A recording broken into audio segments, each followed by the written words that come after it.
Peace unto you. This is day 3 of this mastery course for eclipse preparation. Day 3. We're going to allow some more people to come in before we start. If you missed the first day and the second day, you can go on my page, click the link in the bio, click Nadiie Black's Guidance. It'll take you to my YouTube page where day 1 and day 2 are posted. Remember, we're going live for 7 days to prepare for this eclipse. Essentially, we are integrating all there is within us because that is what transcension is about. What is an eclipse, everybody? An eclipse, in its most symbolic form, and this is sage, by the way, is to shine light or shed light on something differently. That's all an eclipse is. Peace unto you.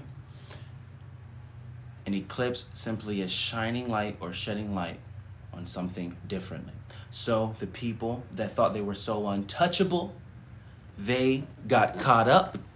And if you feel like you have something to offer the world, and you feel like you aren't getting the respect or the notoriety or anything in forms of abundance, that light shall be shined upon you. Now, remember that this is all for you, by you, kind of like FUBU. I am you, I am an aspect of you. For all the people that's coming in, peace unto you. We're going live for 7 days for this eclipse. This is day 3, day 1 and day 2.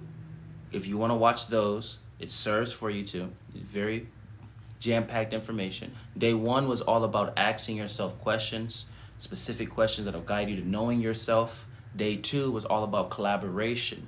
Because if we don't share this information, if we don't show up for our spirit family, if we don't show up for each other, there's not going to be any progression. Because if you deny another, you deny yourself, because we're all one. If you judge another, you judge yourself. It's very simple concepts that's in many, many cultures.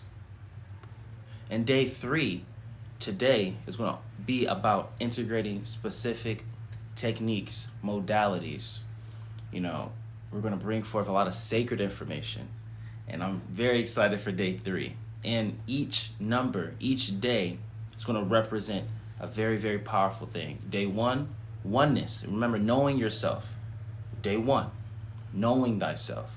Day 2, collaboration.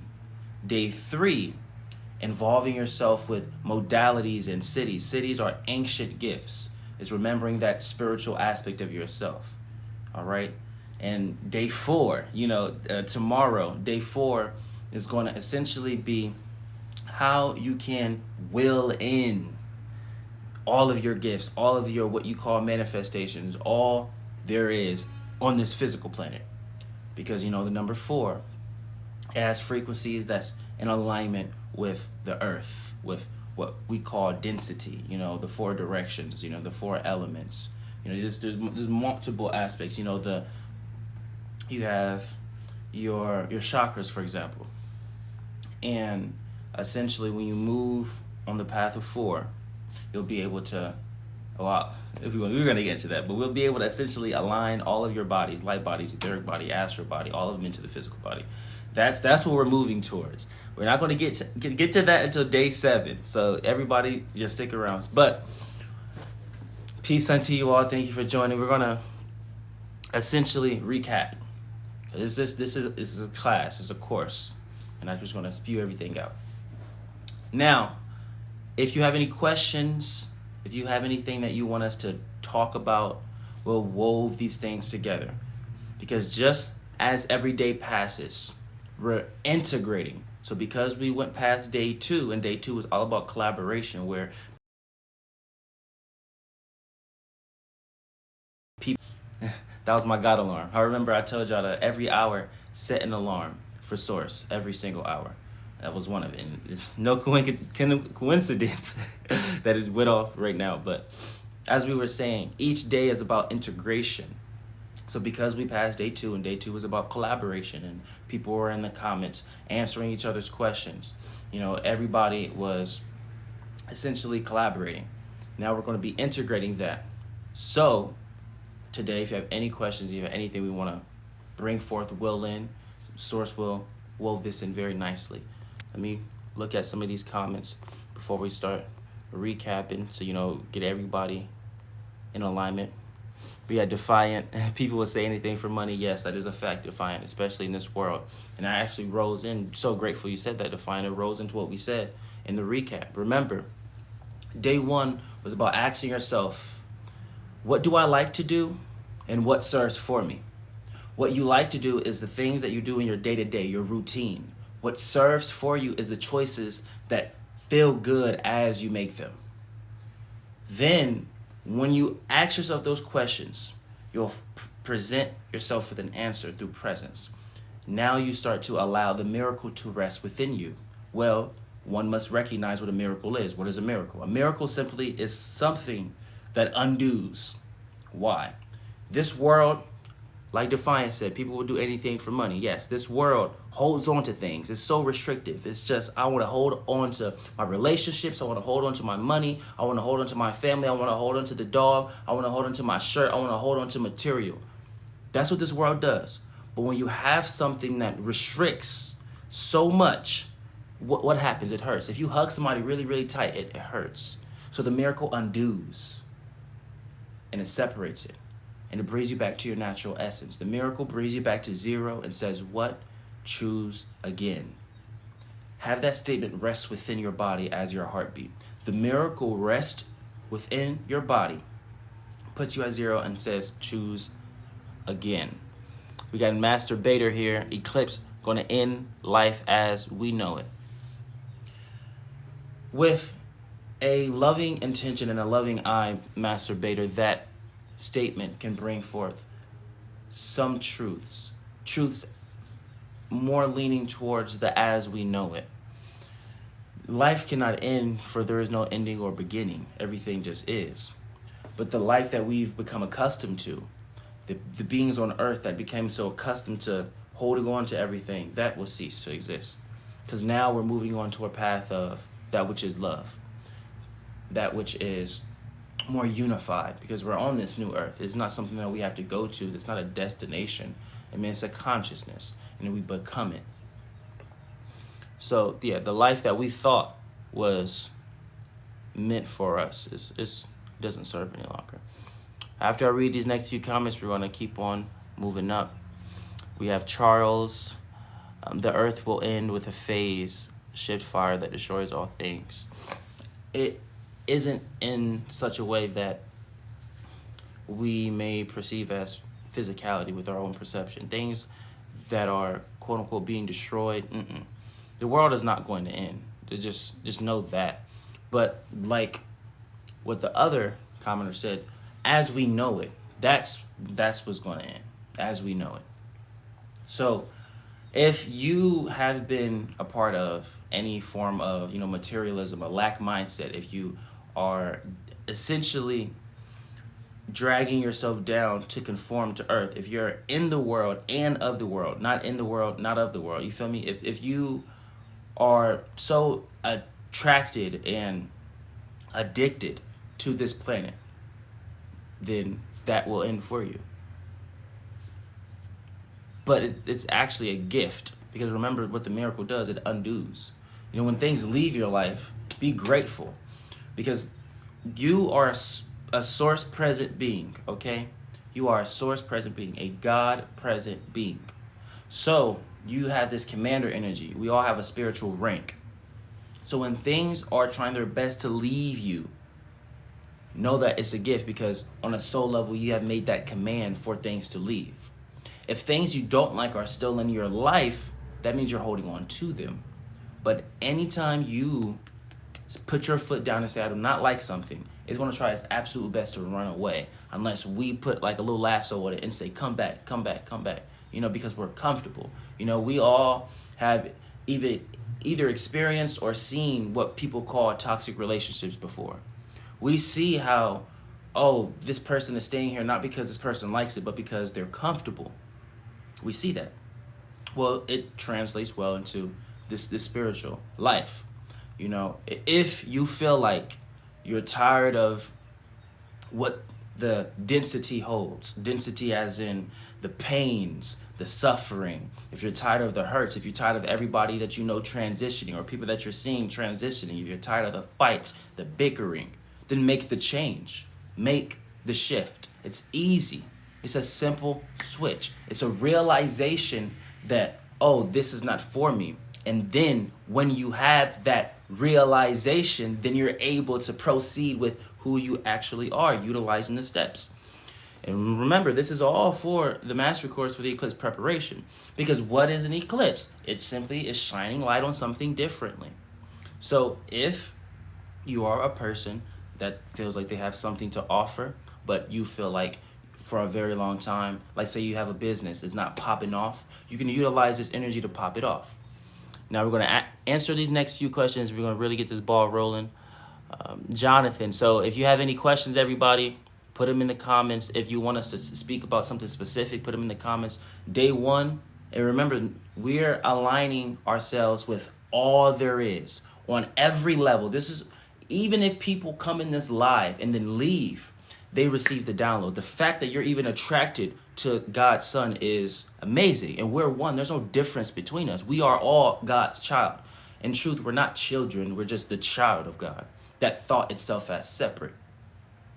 Though that is, know that we're aligning with astrology, we're aligning with numerology, we're making alignments with spirituality, we're making alignments with physicality, we're making alignments with your mentality. On every level, we're hitting that point. So nobody, no spiritual group, no anybody can say, I didn't see that coming. No, we're showing up and meeting everybody where they are. So day one is no coincidence that day one was about knowing thyself, knowing yourself, bringing forth this level of oneness, asking yourself, what do I like to do? What serves for me? What we like to do is our day-to-day actions, our routines. What serves for me is the choices that we enjoy. It's no coincidence that after that we roll into what the miracle is. It's a undoer, because everyone wants to restrict and constrict things. The miracle undoes and brings you back to your natural essence. It brings you back to zero and says choose again. Then you see through the eyes of source. You put on God's goggles or God's glasses, source lenses. And then you see everything in life as an opportunity. When you ask yourself these questions, when you anchor what the miracle is, a answer will be revealed to you within your natural essence. That's what your purpose is. You'll find your purpose utilizing this. Then it could be as simple as, in this life, there's nothing else that I actually enjoy rather than being a cook. Or there's nothing else that I actually enjoy rather than being a dancer. Well, that's what you're here for. You know, people may just think from a outsider's perspective when they see these things. I'm just a dancer. How could I ever bring the light to people? Well, listen, Source's child. We put you in this position so you can get in specific rooms, so you can talk to specific people, because these dancers only respect other dancers. You feel me? So it doesn't matter what area in life you're at. There is a way you can bring forth the light. You don't have to be a teacher spreading forth the we're Source's children or we are Source's child. You don't have to do that. You can comfortably, if you know when you move through this pathway, if you know you went through all of these processes, you listen to this aspect of yourself called Nadiie, and you ask yourself these questions, you figure out what you are here for. Stand on that. If it's a dancer, if it's a TikToker, if it's a YouTuber, if you know it though, no doubts, no fears, no rebuttals, understand that that's why Source sent you here. See, so much people are so caught up with the ancient times that they forget this statement from Yeshua. Yeshua came to us, Yeshua, A.K.A. Jesus, and because you have to understand that these leaders, they aren't the religion they are a part of. The religions that was conformed around them. They're still spirits and aspects of us. So you can tap into any single master.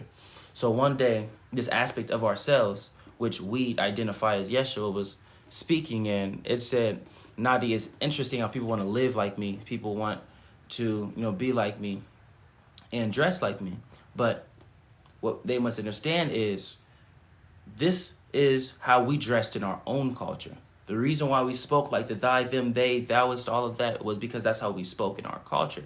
Nadiie, if we were born in your culture and your time, we would wear Jordans. and then the left.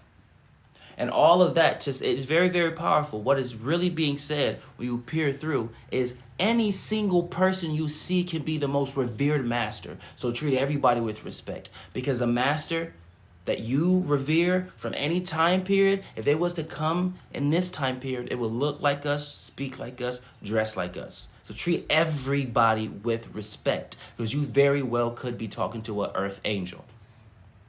That's respect.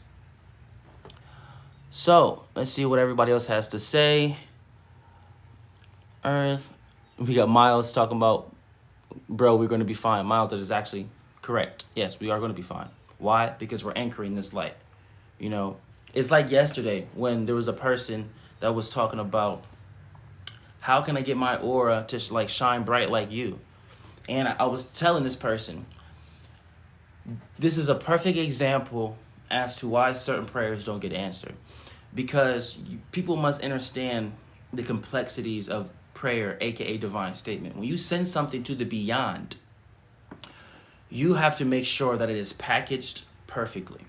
If you say something like, how do I get my aura to be like you, to a spirit or to Nadiie, this aspect of yourself, first we have to affirm that your spirit isn't bright, which we would never do. So we would try to reconstruct that question, restructure it in such a way that aligns with us. So yes, we're going to be fine. We're never going to affirm anything other than the light. So if someone is asking for help, well, first we want to guide you to seeing yourself as that which is source of abundance. We're never going to affirm that you need help and then deliver help. That's not how that works. Because I see myself in you. The moment I judge you, the moment I say you're in lack, all I'm saying is I'm in lack. You got to be very, very, very, very potent with your words, and how you speak to one another. Because it's simple. How you look at another is how you look at yourself. How you judge another is how you judge yourself. How you love another is how you love yourself. It's simple. We bring forth simple concepts, but people think God is so complex. It's really not. It's only this earth brain that wants to complexualize things. Bro, I can't just step out and look up. Yeah, if you have this level of discernment that says, I shall not go outside, then don't go outside. Listen to yourself. Who cares about if 100 people are saying we're going out here? But like we said yesterday in day 2, remember, this is day 3. We're going live for 7 days. This is day 3. Click the link in my bio on my page, and then you'll see something called Nadiie Black's Guidance. You click that link, it takes you to my YouTube page where you can watch day 1 in its entirety and day 2 in its entirety. And day 3 will be downloaded because I figured out how to download it, y'all. Much faster. I downloaded it with my computer. It's going to be posted in a few hours right after. But like we said yesterday, if you integrate all of this information, your presence is enough. So you don't have to make some conscious decision to integration. You don't. People, that's cool. It works and it serves when it serves. But your presence is enough. At some point we have to say, I need not a book, I need not a modality, I need not a technique, I need not anything. I just need my presence. I need to recognize that I'm here. See, what a soul is consciousness. A soul is awareness. And spirit is presence. All right, let me say that again. A soul is consciousness. It's awareness. A spirit is presence. Okay?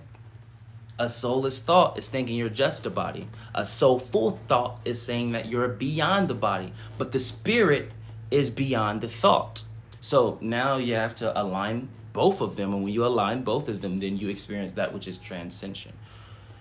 Now, if it serves for you to go outside and hold space for the people that are watching the eclipse, then do that. But if it serves for you not to, then don't. It's simple. Lizzie Rose says, Spirit is telling me to have divine union in hopes of the transmutation for myself and the earth. That's what we love to see. Divine transmutation. On that note, let's light a little Palo Santo. Let's get this ball rolling, y'all. Peace unto you all. We're very grateful for your presence. My name is Nadiie Black. In this life, I am Sika.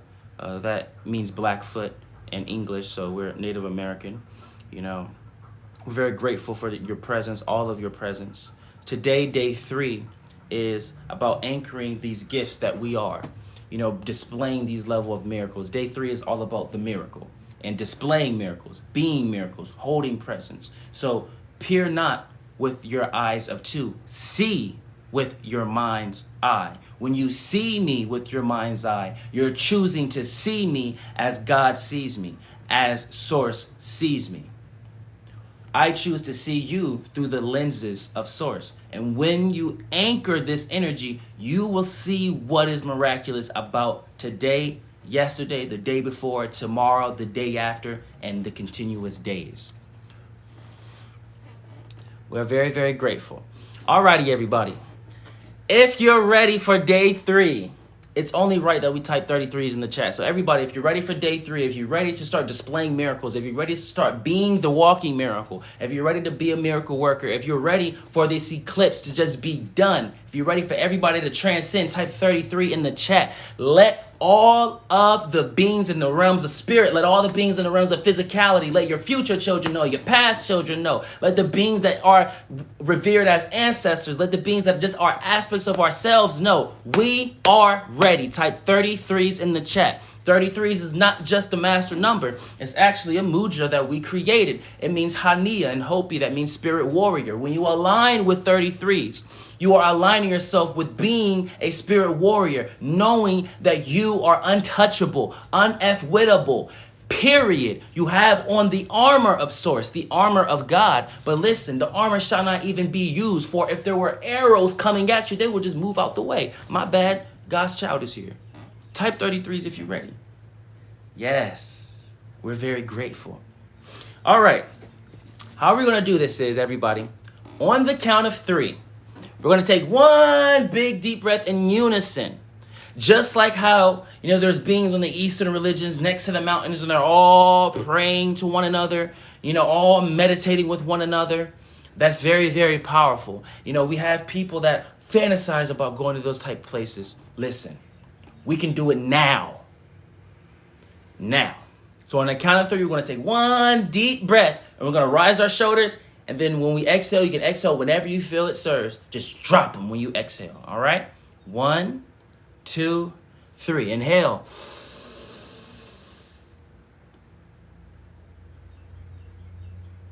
Exhale. Make sure you drop them shoulders. Get it all out. One more again. 1, 2, 3. Inhale. Rise them shoulders. On the exhale, drop them shoulders. One last time. Inhale. 1, 2, 3. And when you exhale, blow it out as hard as you can. Rise them shoulders and exhale and blow it out. Breath is so very powerful. Source is guiding us to that which is breath. Let's explain breath. And this is all important for the mastery course. For eclipse preparation. Your breath is extremely important. You would be surprised if you was to walk down the street and talk to people and ask them how they breathe. You would be surprised how many people do not breathe properly. You would be surprised at how many people do not breathe properly. You exhale, okay?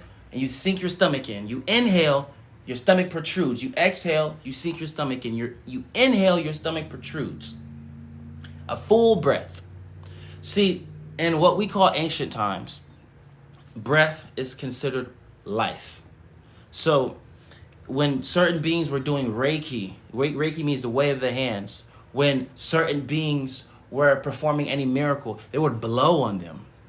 Even when beings were in the act of learning another. And in that time, we didn't say, let me get them goods. We said, let me learn you. Intercourse is actually entering a course. They would actually blow and breathe and breathe life into beings. Breath is extremely important. So in order for you to align yourself with miraculous energy to perform miracles, you have to focus on your breath. But don't hyperfixate on your breath, for your breath is not the starting or the ending of anything. It's just the continuation of what already is. So make sure you're aware of your breath. Never lose sight of your breath, for the breath brings you in the moment. Life has no regard to time, only the moment, the present. There is this idea that we're just living in one continuous moment. And when you align yourself with that, you'll know that if we're living in a moment, that anything that I deem serving will present itself. Anything that you deem as serving will present itself because you're living in the moment. The moment you think it, the moment it's here. It's very simple. The moment you move past thought, because remember, the soul is consciousness and awareness, but the spirit is presence. The spirit is beyond the thought. A soulless thought is thinking you're just the body. A soulful thought is knowing you're beyond the body, but anchoring what the spirit is knowing that you're beyond even the thought. So you need not thought. You need not the brain. It serves when it serves. Now, when you move on this path and you actually want to guide to yourself to that which is transcension, to bliss, to whatever, label we anchor on this light, be present. Be in this moment. Be in this moment. And an easy way to cut past all of the malarkey in this life is to just focus on your breath. Another way, we're giving you 3 very tangible techniques that you can just use in your day-to-day without having to, center yourself. We're going to get to those very, very powerful techniques as we move on within this teaching. But right now, we're giving you 3 simple ones. So when you're at work and you find yourself getting off balance, you can just breathe in through your nose, blow it out. Drop your shoulders. Let it go. Another one is putting your hands on your heart. Putting your hands on your heart. Feeling your heartbeat. Feeling your heartbeat. That brings you to this present moment. If you want to be able to see and perform miracles, you first have to be able to see the miracle in your heartbeat. If you want to be able to perform and see miracles, you first have to be able to see the miracle, what's miraculous about your heartbeat. Not what's scientific, not what's philosophized or philosophy or whatever these terms that our English users use. No, what is miraculous about your heartbeat? It could be different for everybody. It could be the same for everybody, Find it out. Put your hands on your heart. Right now, everybody put your hands on your heart. Put your hands on your heart. Feel that. Feel that there is nothing telling it what to do. Feel that your heart is beating to its own drum. Feel that your heart is saying, listen, I don't care what you put in the stomach. I don't care about what you put in the lung. I don't care about what you put in your ears. I don't care about what you put in your mouth. I don't care about what comes out your mouth. I'm beating. Y'all do what y'all gotta do. I'm gonna do what I gotta do. Align yourself with this, and you're aligning yourself with all the masters. See, yesterday, we brought forth this idea that we need not belief nor faith. We only need knowingness. See, masters, when they performed alchemy or any miracle, they didn't say, oh, source, I believe this is going to happen. Or, oh, source, I have faith this is going to happen. It's source, I know this is going to happen because I am that which is your will. There's no thought about it. It's I know this is going to happen. So you align yourself with what the truth is. You anchor this present moment. You be as your heart. You beat as your heart. Visualize movement. Your heart is a representation of movement. Visualize this movement. Every step you take on this life in the realms of spirit is like a heartbeat. It's like a drum. You can make it rhythmic. That is you aligning yourself with that frequency. When you align yourself with this frequency enough, you can feel your heartbeat even when your hands are not on your heart. Yes, it's possible. When you know you're in alignment is when you can feel your heartbeat without even touching it. When you're just that present. That's when you know you're so present. You need not the body to feel the representation of presence. So, as we talked about yesterday, because remember, we're going live for 7 days. 8 a.m. EST, Eastern Standard Time. Every day for 7 days. April 7th is the last day. April 8th, the reason why we're not going live is because it's a day of integration. If you go on my page, click the link in the bio, click the YouTube page. I'm going to be posting these full lives because I do not want anybody to, lose them. Some people got to go to work or whatnot. You're not going to lose these lives. You're going to go on my YouTube page. You click the link in the bio. Something called Nadiie Black's Guidance will be one of the links. You click that link. It would take you to the YouTube page. You don't got to watch none of the other videos. We don't care about none of that.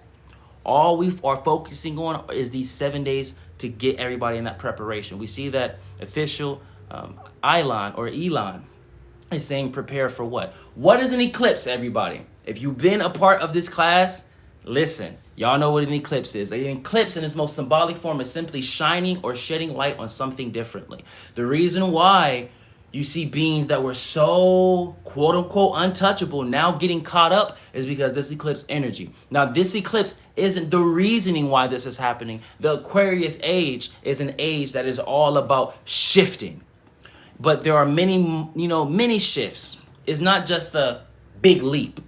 Like if we all woke up one day and we was just in this realm that was bursting with light, we will all have a panic attack.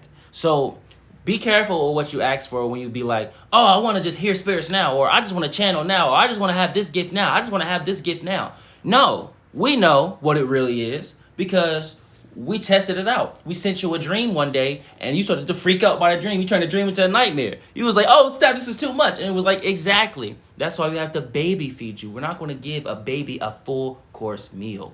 We're going to baby feed you, baby step you into this life. So when the Aquarius age hit, every age, typically in galactic history, every age there was a big leader, a big presence that came over this planet. Now, in this Aquarius age, the reason why so many spirits, so many Native Americans, like, remember, I'm Sikh Sika. I am a medicine man in our culture. That's one of the highest honors you can ever get in the tribe. But before I even got to that point, the elders, they taught me a lot of things. I went through rigorous teachings, many trials, spending days and nights in the woods, family wondering where I'm at. I'm saying I'm on God's timing right now.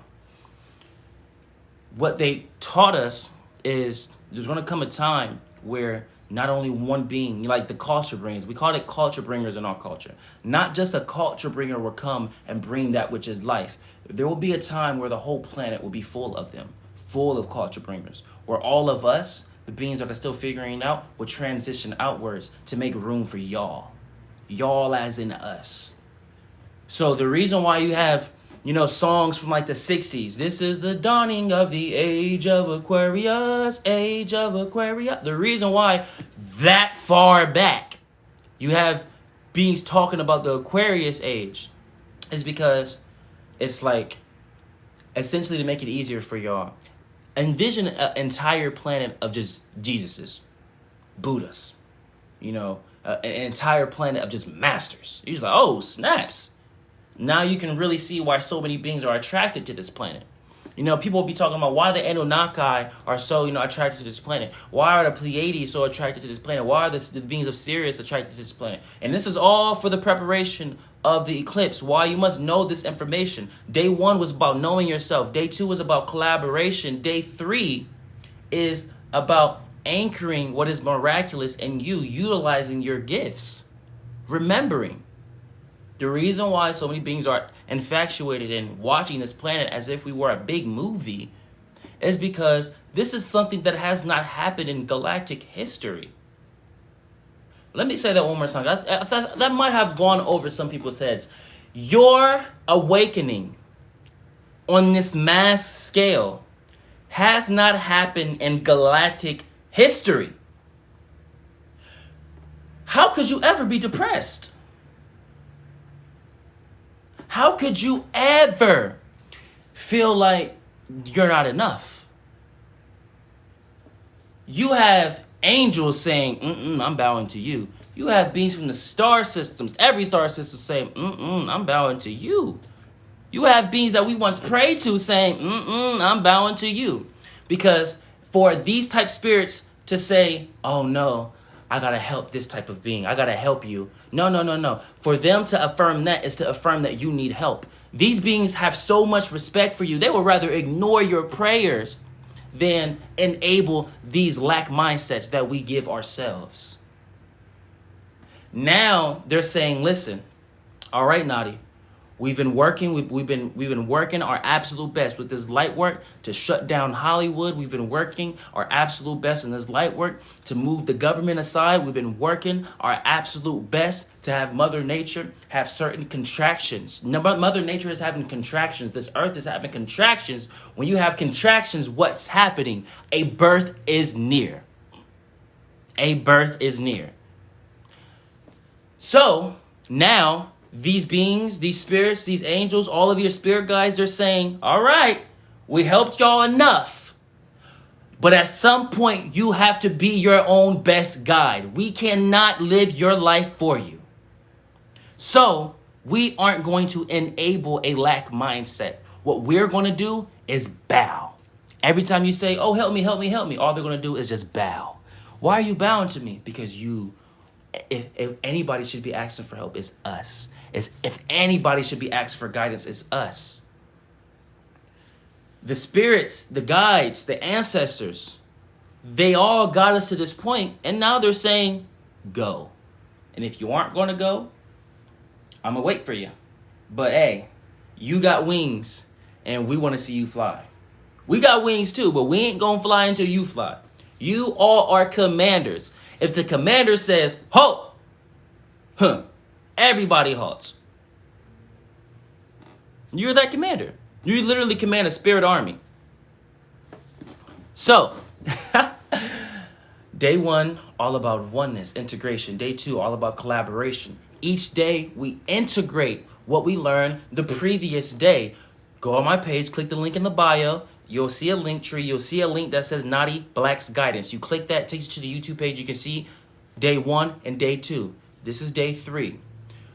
In day 2, we talked about if people have questions, this is your spirit family. Even being attracted to this light shows that you are who you are. You are who you say you are. You are as spiritual as you say you are because you seen God's son and you said, I'm not going to scroll past that. You seen yourself in me because we're one. We are all God's child. And it's the son, S-U-N. Understand that we are extremely grateful for your presence. So the fact that you're even here means that, yes, you live up to who you say you are. You made your bed and you laid in it. Though that is, if you have seen someone in the comments say a question or ask a question and you have the answer, see, this is not just about aspects of yourself seeing an aspect. No, this is not about you coming to see Nadiie teach. This is about a mirror, a collaboration, all of us in unison. I am as I am because you are as you are. See, there's a divine law, and everybody, and the reason why we speak about this divine law so much, because it resonates so much within this realm. There is a divine law, and it is what you see is what you are. All right? What you see is what you are. That, if you want to hear all the other divine laws, that's perfect. We can give you them, but anchor this one first. What you see is what you are. Oh, snap. So you mean if I see and call somebody ratchet and ugly and all of this, that means that I'm calling myself that and I see myself that way? Yes. If I say I see this aspect of myself called Nadiie and I see a master, I see Source's son, I see that for myself, indeed. You are the one. You are the one. You are the only. We are all one. So, yes, we're very, very grateful for all of you. So if you see people asking questions, answer them. Because these beings, they're not just coming here because they see the son of Source. They're coming here because they see the spirit family. They're coming here because they see ourselves. Everybody in here, we're all connected. We found our spiritual tribe. Hold on, man. Can I get some applause? Let me get some claps. Let me get some claps. Clap your hands, clap your hands. Type the claps in the comments and actually clap. You found your spiritual family. We've been waiting to find our tribe. We've been waiting to speak to each other. We've been waiting to find people that are like-minded. We've been waiting to anchor this light on this planet. We've been waiting to experience that which is love. We've been waiting. And now Source has given it to us. So now it's like, all right, what else do you want? When are you going to realize that we've been trying our absolute best to serve you? We've been trying our absolute best to serve you. And we're just so very grateful that you're actually here. We're all here. We're ready. Remember, we're going live 7 days. So, today, y'all, about the miracle. We talked about 2 ways to remain present, all right? The first way was breath. You Inhale and you make sure your stomach protrudes. When you exhale, sink that stomach in. And make sure you blow out. And if you have a lot of tension, when you inhale, rise them shoulders and then drop them as you exhale. Then another way to stay present, put your hands on your heart. Remember what's miraculous about your heartbeat. You will never be able to see any other miracle if you can't see the miracle within your heartbeat. Your heartbeat doesn't care about what any other body part is doing. It is in its existence. It is in its purpose. It's focused on its purpose.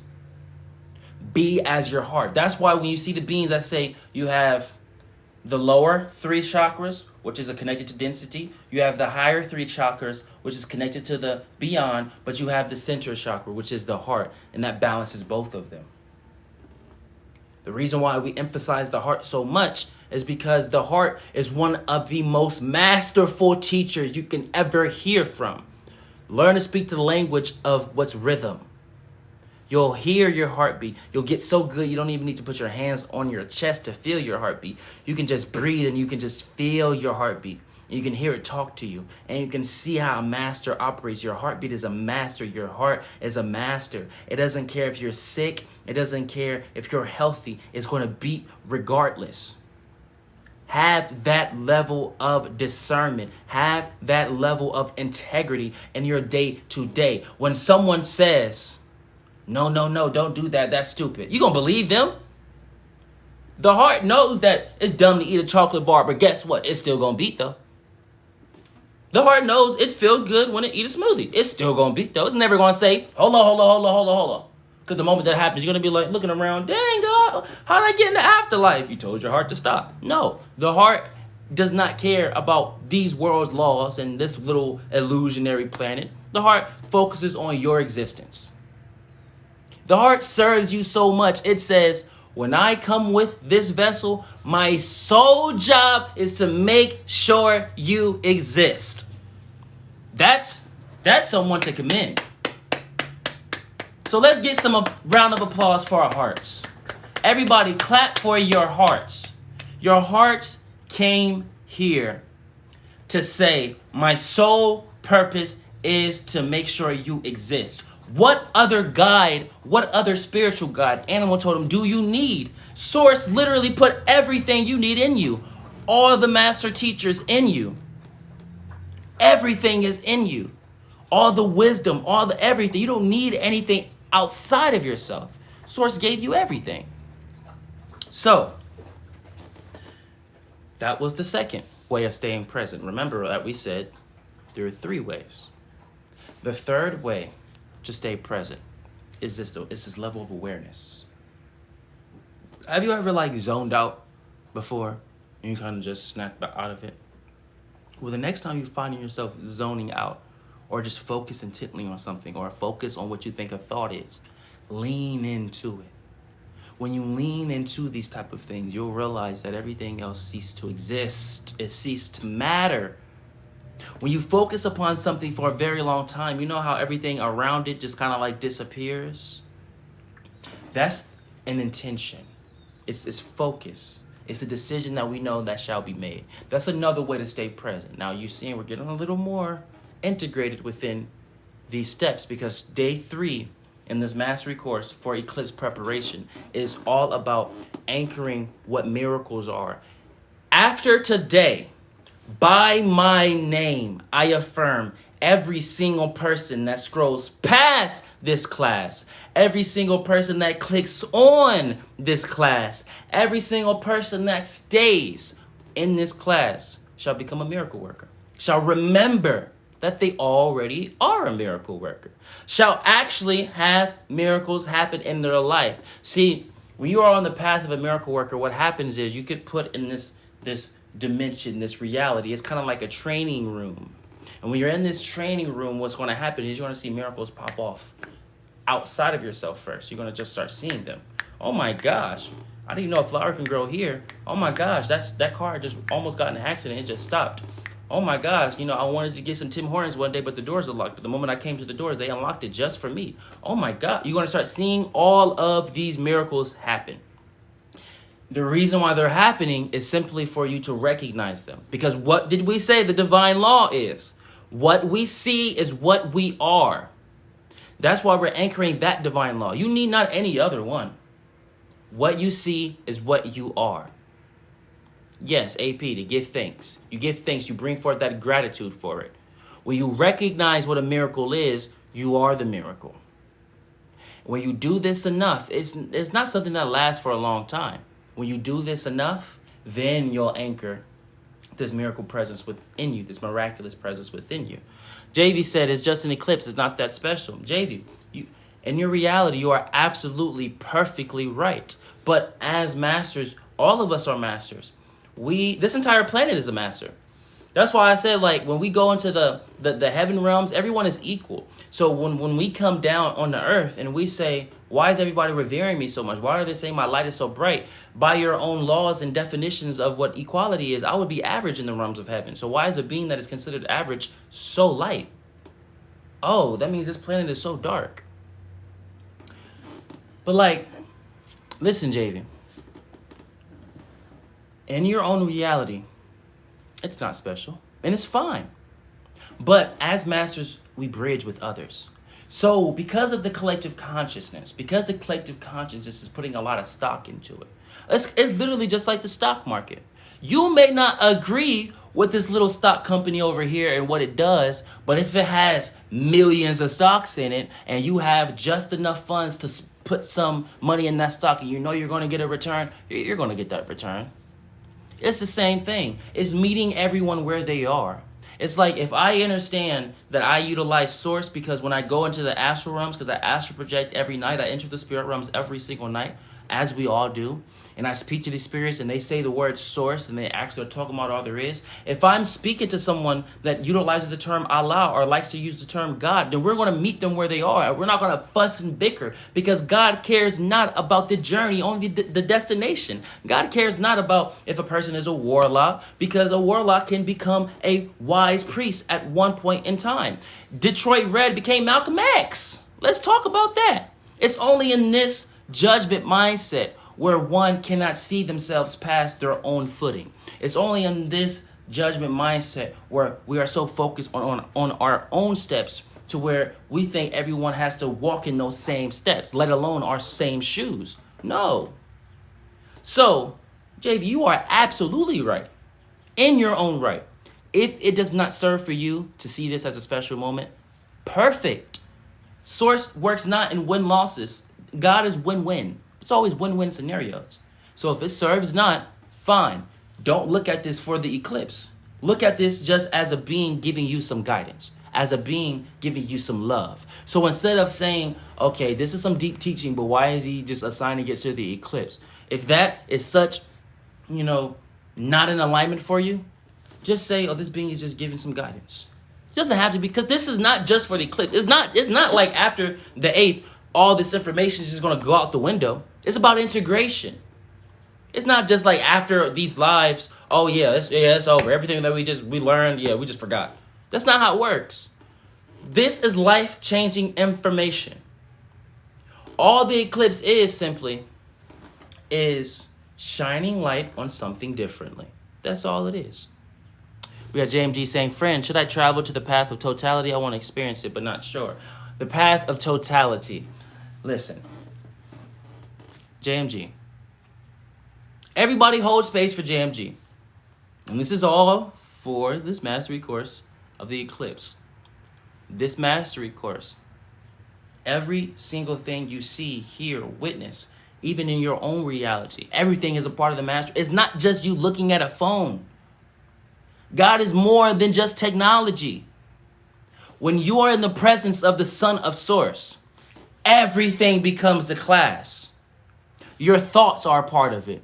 Your hearings outside, that's all a part of it. Your feelings, itching sensations on the side of your head, on your nose, your third eye, everything. Your heart beating faster, sweating starting to happen. That's all a part of it. Coldness, wind coming.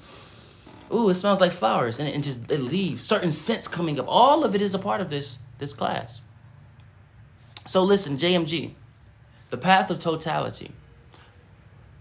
Simply focus on your soul. How do you focus on the soul? Just be aware. Anchor the fact that you're beyond the body. Anchor the fact that you're beyond the body. That's it. If you're able to just process that I am beyond the body, even though this may be directed towards just one person, y'all, we're all one, so it's for you. Then you've anchored the soul when you know I'm not just the body. As you anchor this, the spirit is saying, my presence is just enough. My presence is enough. The spirit is so integrated, you need not thoughts. So when you anchor that you're beyond the body, also anchor that your existence is enough. And also anchor, even with that you even need not thoughts. That will bring you to this moment. That will bring you to what you call totality, but what we call transcension. All right. So we gave y'all 3 tangible things that you can do in your day-to-day to bring yourself to this presence. You know, the first one, quick recap, putting your hands on your heart. Another one, breathing. Inhale, protrude stomach. Exhale, sink in stomach. You can rise your shoulders. You can drop them as you exhale, but make sure you blow that energy outwards. The next one, the third one, was being present. You know how you zone out sometimes, or you're really intensely focused on something? Lean into that energy. That's actually a skill. It's like this, what they call tunnel vision. It's actually a different statement, but for human transcription, we'll say tunnel vision. It's that focus. It's that dedication, that discernment. When you lean into that, you can apply that to your actual life. So nothing will be able to rattle you. See, the reason why we said don't believe in God nor have faith in God, or don't believe in source nor have faith in source, no in source. The reason why we say no in source is because you have to essentially be in this energy that is like un-F-wittable, to be completely blunt with you. If I say you don't be blinking, you're going to look at me up and down. I do be blinking. What are you talking about? You're going to argue me up and down talking about, yes, you do be blinking. You have to have that same level of dedication, discipline, discernment as it pertains to source, as it pertains to the light. If I say you don't be doing this when you clearly be doing that, you clearly know this is who I am. If you're the greatest painter in your household and someone says, man, your sister paint better. Nah, she don't paint better than me. You own that. Have that level of just truth. I know what my purpose is. We're not bashing her for not being able to paint as good as I do, but she's a great cook. So recognize her being a great cook. Recognize me for being a great painter, artist, or whatever you see as serving. You have that knowingness. So those are the 3 tangible things you can take to you. You know, when you drive, when you're at your job, you know, when someone is, you know, trying to press those buttons, because that's going to come. When you anchor this light, remember, to heal a wound, you have to expose it. If there's a wound on you, you can't put ointment on the covering. You got to expose that wound. So if we have things deep inside of us that we know, I don't want that ex that one day, man, she's so irritating. Or you have that family member, or you just have this level of trigger. That's going to all come up, because God is saying, before you transcend and come back home, you have to come here just as pure as when you left. So to heal a wound is to expose it. So when you walk on this path of transcension, when it seems like things are just not going your way, it's not just about things not going your way. It's about, look, we love you and respect you so much that we want to make sure that you're as pure as when you left heaven. You know, Chris said he is good at yapping, though. Hey, yap-tastic. Everything is amazing. All of this is for who we are. Day 1 is of knowingness. Day 2 is of collaboration. If anybody's asking questions in the comments, if anybody is talking in the comments, respond to your brother, to your sister. Don't just look at this as you're sitting in a classroom. No. stand up with me and teach. I refuse to have another student. I refuse to have another disciple. I refuse to have another pupil. No. Come up as a master with me. Stand beside me. Teach your brothers and sisters. You know, even through presence. If someone is essentially not, you know, adhering to this terminology or this frequency, send a light breath their way, because breath is life. You literally can just breathe on somebody and bring them life. Bring them light. Bring them that presence. Send people light. See, you show up. You show up. Source cares not about your gifts and the things that you can do and how you speak in your job, in your relationship, in your house, and all of these things. All we care is that you show up. Peace unto you, Truth. Truth says, hello, everybody. Peace unto you. All we care is that you show up. Showing up is liking the live. Showing up is sharing the live. Showing up is when you see people in the comments and they have a question, you respond to it. Showing up is if you see someone that is in pain, you help them. Showing up is that. We're ready. All right, everybody. We gave y'all the 3 tangible ways to become present. Everybody, we said we're all ready to become this miracle worker, to remember that we already are miracle workers, to remember that we have these gifts. Now let's roll into a technique that you can use. All right. The first one, when you meditate, what is meditation? We have to shift our perspective on all of this. And all of this is for this mastery course for the eclipse preparation, because what is a eclipse? Everybody, a eclipse is simply shining or shedding light on something differently. You have beings that thought they were so untouchable, now they're getting caught up. You have beings that thought they would never reach notoriety, now they're getting seen. You know, listen, when you align yourself with this frequency, you have to anchor that this eclipse simply is going to enhance. So because it's going to enhance, we have to first unlearn all of this, the craziness in the world. And look how beautiful God is. Like, birds never land on my patio, but there's a whole bunch of birds right outside my patio. It's at the patio glass door. They're just sitting there, just listening. Look at the miracle, y'all. They're listening. I was like, oh, look at the birds. That's why I looked over there. I was like, oh, wow, that's a lot of birds. I looked the second time, like, oh, that's really a lot of birds. Oh, they're here. But as we continue, it's this presence, all right? And we have to undo what the old earth taught us and integrate what this new earth is teaching. I said before in one of my other classes on the page, now is a time that you retire the statements that's unrealistic. Now is the time you retire the statements that's unattainable. Because all you're doing is putting obstacles in front of yourself. See, today moving forward is about anchoring what the truth is. Today moving forward is knowing that you are enough. Today moving forward is like, all right, listen, I have every single gift known to man. I don't need the Anunnaki. I don't need spirit guides. I don't need angels. I don't need anybody, because they're all integrated within me. They're all integrated within me. That's what serves. So as we move forth into meditation, what is meditation? Meditation is simply aligning yourself with this present moment. And then you have an aspect of stillness. You're just focusing upon your breath is an aspect of meditation. Breathing properly is an aspect of meditation. Now, when you align meditation with stillness, when you align that awareness with, I'm secure in who I am. I need not the pathways that this world teaches me about movement. When you have these levels of integration within you, then you can be as, your breath, be as this energy, and you can use this mudra. So we're going to give y'all the mudra. So we have 33s, right? 33s is spirit warrior. It's a spirit warrior energy. So when you meditate, put your hands like this. You got 2 3s. You put your hand like this, and you have this. It's like infinity. You hold it.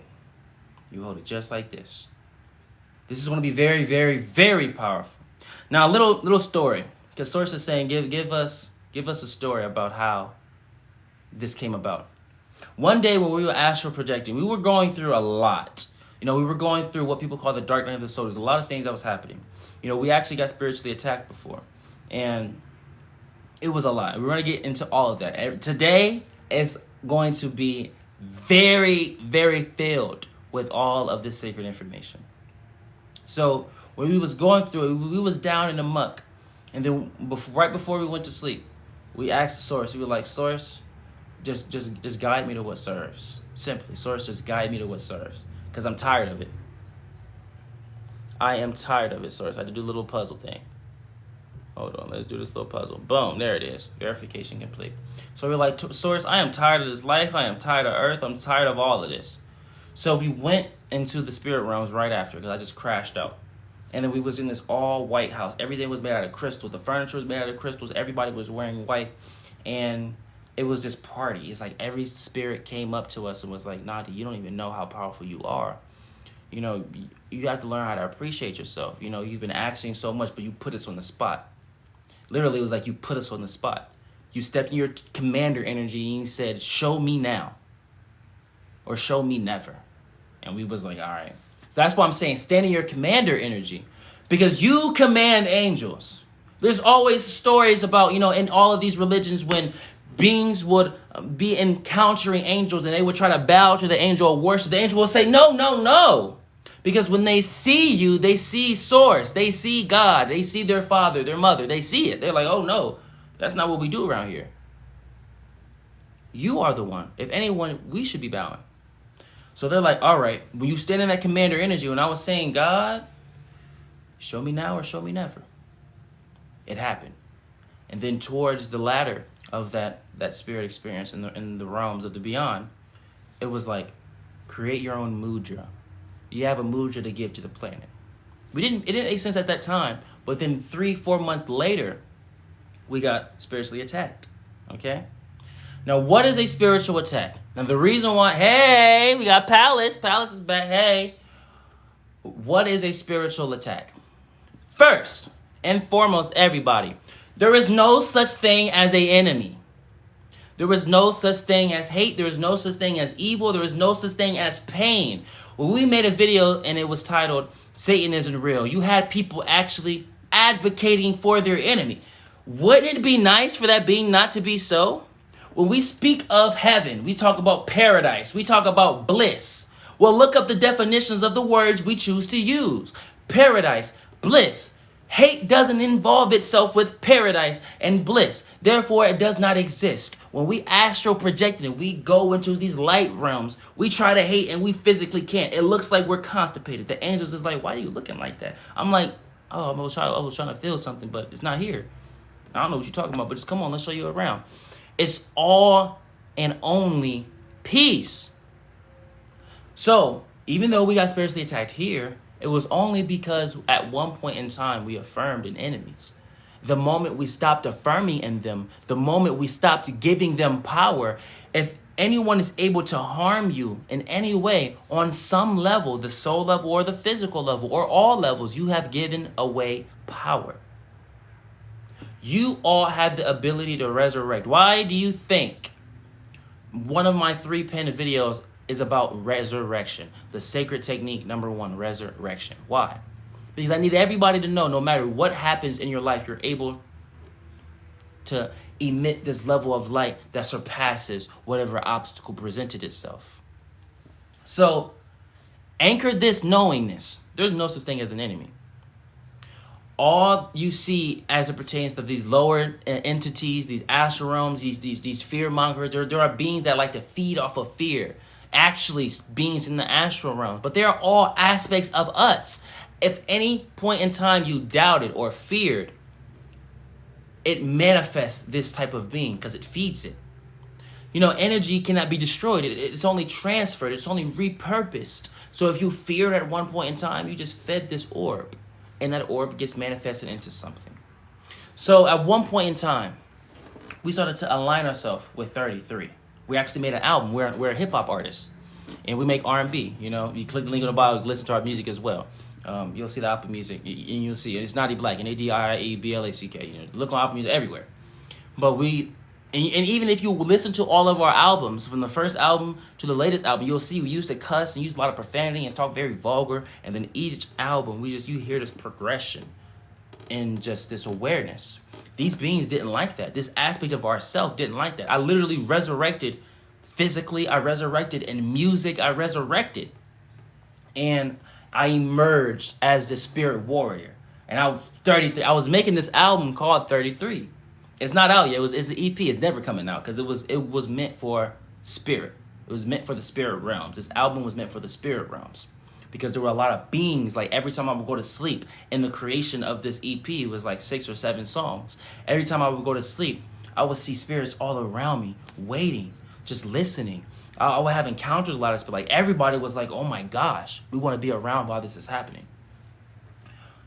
Well, something happened because we aligned ourselves with many, many frequencies and many, many realms. So as we were creating this album, something happened to where there were beings coming to physicality. And that's when we knew it was real. You know how there's stories about Hollywood where they talk about, oh, they're trying to off me. Oh my God, they're coming for me. They're trying to get me. Like, yeah, it's real. They all come. And they come color coordinated. They come in a specific color.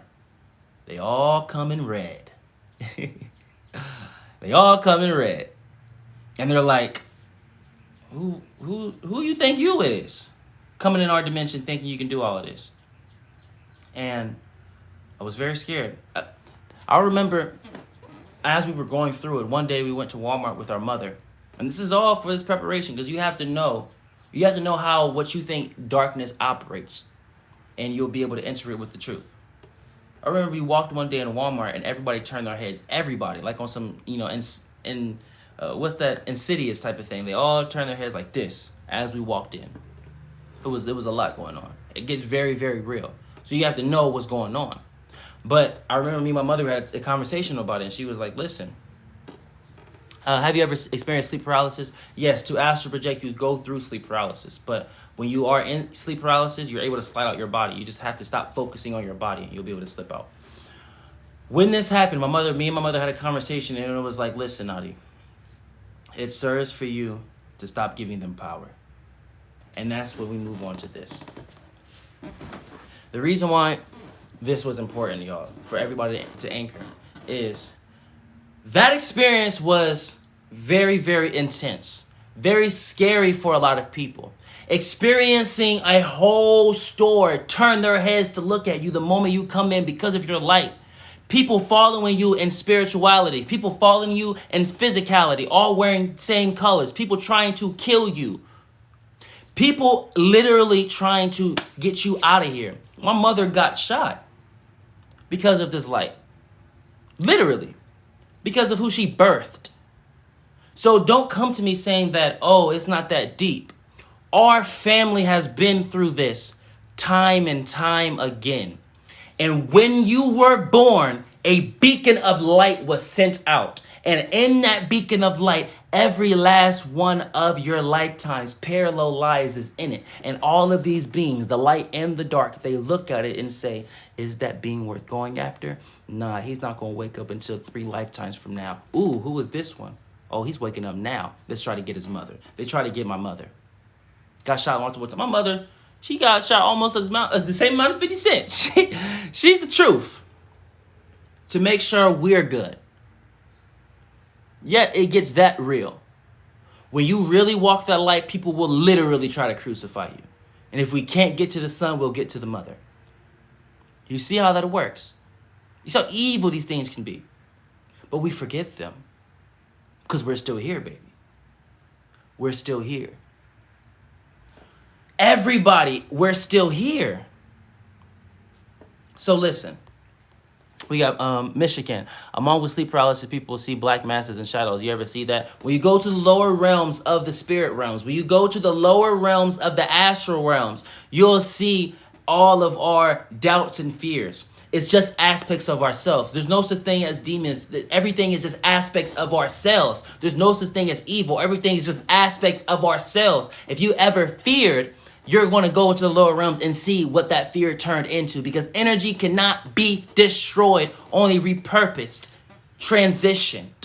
So yes, we've went to these realms because we have this anchoring. We actually went to the hell realms before. Why? To free beings from hell. We literally went to those realms in physicality. And while we were going through it, we didn't know what was going on. You know, we're not going to fake the funk to y'all and be like, we went in there with this purpose and was like, yeah. No, we accidentally stumbled ourselves in there, but it was not accidental. Source knew. And on a soul level, we knew what was going on. The whole goal is, listen, leave. Because people that are in those realms, people that are in Hollywood, people that are in the dark, people that are presented with these contracts, hell realms, we're going to get into what that actually means. When these beings go to those realms and they find themselves in the realm, they think they can't leave. So the fact that I left, that shook up the entire dimension and was like, oh, everybody was like, so you can leave? So we've been played like a fiddle. Someone just left. And that portal stayed open, so beings were able to leave and come into the light. Just because I was so determined. I was like, no one has power over me. I can leave when I want to. I didn't care what realm I was in. So we have Michigan. Do you believe in hell and demons at all? No, listen. So what we use is bridging. As a master, we must bridge. Certain terminologies will resonate easier with the ears of who we're speaking to. So even though there's specific terminology in the realms of spirit, even though when we converse with spiritual masters, we would call these dimension-specific things, if you have never been privy to that type of language, you won't know what I'm talking about. So we have to meet you where you are and say the terms that we'll recognize within your essence, you know. So, yes, know that. We're bridging. So, yes, look at that. It's a human narration, indeed. Hey, you're getting close. What'd he say? You're getting deep. You're getting deep. But yes, it's extremely, extremely, extremely powerful. So you have that gift. Why are these stories even important? Why are these things even being said, Nadiie? Well, of course, it's for the mastery course for Eclipse preparation. But you have to know, even if you find yourself in situations that are just so beyond comfort, you can escape it. You can escape it. That's the point. There is nothing that can ever get in the way of you. There is nothing that can ever become an obstacle for you. Yes, we're planting seeds, Leon. We're planting seeds. See, the goal is not just to stand here and teach. The goal is not to be in a classroom. The goal is to have everybody get up from their seats and stand with me, as me. Everybody, don't affirm that you are a student. I don't need no more students. I don't need no more disciples. I don't need no more pupils. What serves is that we all remember who I am. Not the I am that you see, the I am. So, this all serves to anchor. So, in this eclipse, you have beings. And look, there are beings that feel like, they want to revert. They want to bring forth pains. You'll have people, even in your day-to-day, that's trying to argue with you. Or you have videos that just, I never watched these type videos. Why are they popping up on my algorithm? You have things that trying to play with you. They're trying to test your gangster. All you got to remember is, I am that which is the son of source. I am the daughter of heaven. I am the daughter of source. I am the child of God. Y'all can't play with me. Oh, you want to mess with the algorithm? I'll get off the app. I'll throw my phone. I'll go out in nature. I don't need the phone. I am the technology. This vessel is enough. We don't play their games. This is what this is about. So you're saying you can control sleep paralysis. It's not an aspect of controlling sleep paralysis. When you're experiencing sleep paralysis, that means you are a master at astral projecting, and your consciousness is constantly going everywhere, and you're actually moving in the astral realms and the spirit realms of Michigan. So when you experience sleep paralysis, that means your body is still asleep, but your consciousness finally, after it got done being in the spirit realms, has went back to the body prematurely. So it takes a fight to get out. But if you relax yourself, You'll feel vibrations. You'll hear noise. You'll be able to slip back out. You could just get up as if you were in your physical body, but you won't be. It will feel like you're moving through quicksand, sleep paralysis, and that's the pathway to astral projection. So, now that we got that anchored, so this as a quick review, everybody, because each day we're going live for 7 days. Day 1, so are you live on YouTube also? No, we're not live on YouTube, but all of these lives will be posted on YouTube. You go to my page, you click the link in the bio, a link tree will pop up. You will see a link that says Nadiie Black's Guidance. You click on that, it will take you to my YouTube page where all 7 of these lives will be posted. This is day 3, day 1, and day 2 are out on the YouTube page. Click the link in the bio, click Nadiie Black's Guidance. That's what my channel is called, Nadiie Black's Guidance. So, as we anchor what this information is, we do a recap. Day 1, remember numerology. Day 1, all about oneness, all about knowing thyself. You ask yourself, what do I like to do? You know what you like to do by anchoring the awareness of what your routines are. What do you do in day to day? Then the second question is you ask yourself, what serves for me? You know what serves for you by anchoring what feels good when I make a choice. What choices guide me to feeling good? Then you realize what the miracle is. You. That's the miracle. The miracle is a undoer. The miracle gives nothing. See, this world holds on to things so tight, but the miracle undoes. It lessens that hard and heavy grip. And it allows you to bring forth this awareness. Now, when we move on to day 2 is about collaboration. We had people in the comments talk about, what their struggles are. We have people in the comments helping each other, conversing with each other.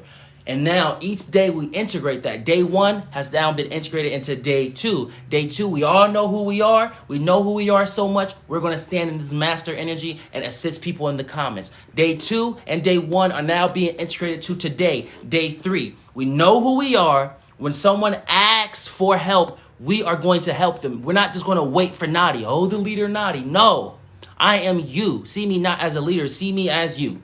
We're going to assist those who feel they need assistance. Guide ourselves because we are the masters. We know who we are, day 1. We respect each other. We love each other in unison, day 2. Now we move on to day 3. Know who we are, respect each other, be in unison. Now we embrace our gifts together. Being this miracle worker. Being this light worker. Being this star. Whatever label serves for you. You are the child of source. Whatever label serves for you. All right. So we then, after we anchored that, we then gave you 3 ways to be present. Because to anchor spiritual gifts, modalities, if you want to see light from your hands in physicality, if you want to feel the shield of protection, if you want to go outside and talk to animals, I've done all of these things.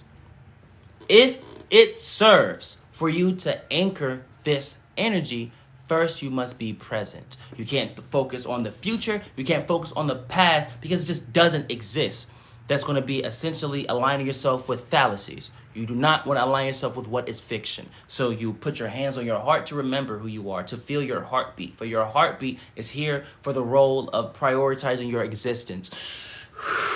You focus on your breath and you blow it out. You focus. You allow your stomach to protrude as you inhale and sink in as you exhale. You allow that focus to happen as if you're zoning out. You lean into that. You lean into your existence and you focus upon it. That is going to guide you to being present. Then you know that there is no enemy. There's nothing that can harm you. You don't need to attack. You don't need to defend. You have on the armor of God, as they say, but you're so powerful that if an arrow was to come to you, it'll just move out the way. It'll say, ooh, my bad. My bad. I realized the Son of Source is here. 3 days ago, possibly 4 days ago, before we even started this journey of going live for these 7 days, Source sent us a vision, and we, as the Son of Source, entered a battlefield in this dimension, in the realms of spirit. Beings from both sides had armies willing to attack each other. The moment we stepped on the battlefield, they all ran away. That's how powerful you are. You step on the battlefield and everybody is like, oh, okay, my bad. We were just playing. Because God is here. It's as simple as that.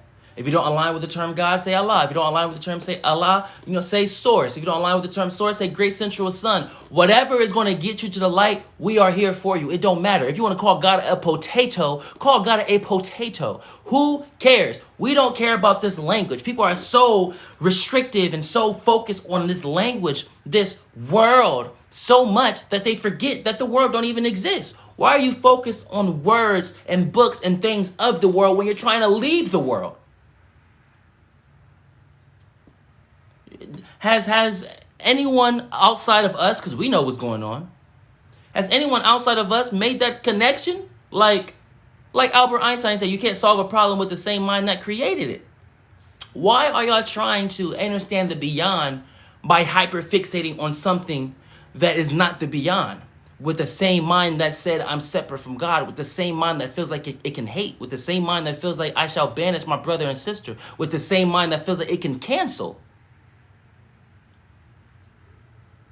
Like we say before, as above, so below. If you want to be a good businessman in this life, you have to put on the mind of a good businessman. You have to learn how to save. You have to start paying attention to your funds. Focus on what you're spending on.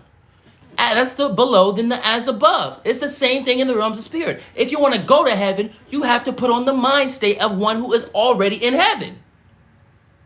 You can't go there with your hates and your, I want to cancel you. I'm canceling this angel because he didn't fit our dress code. I'm canceling. No, it don't even make sense. Exactly. You got to walk it like you talk it, recovery light worker. Walk it like you talk it.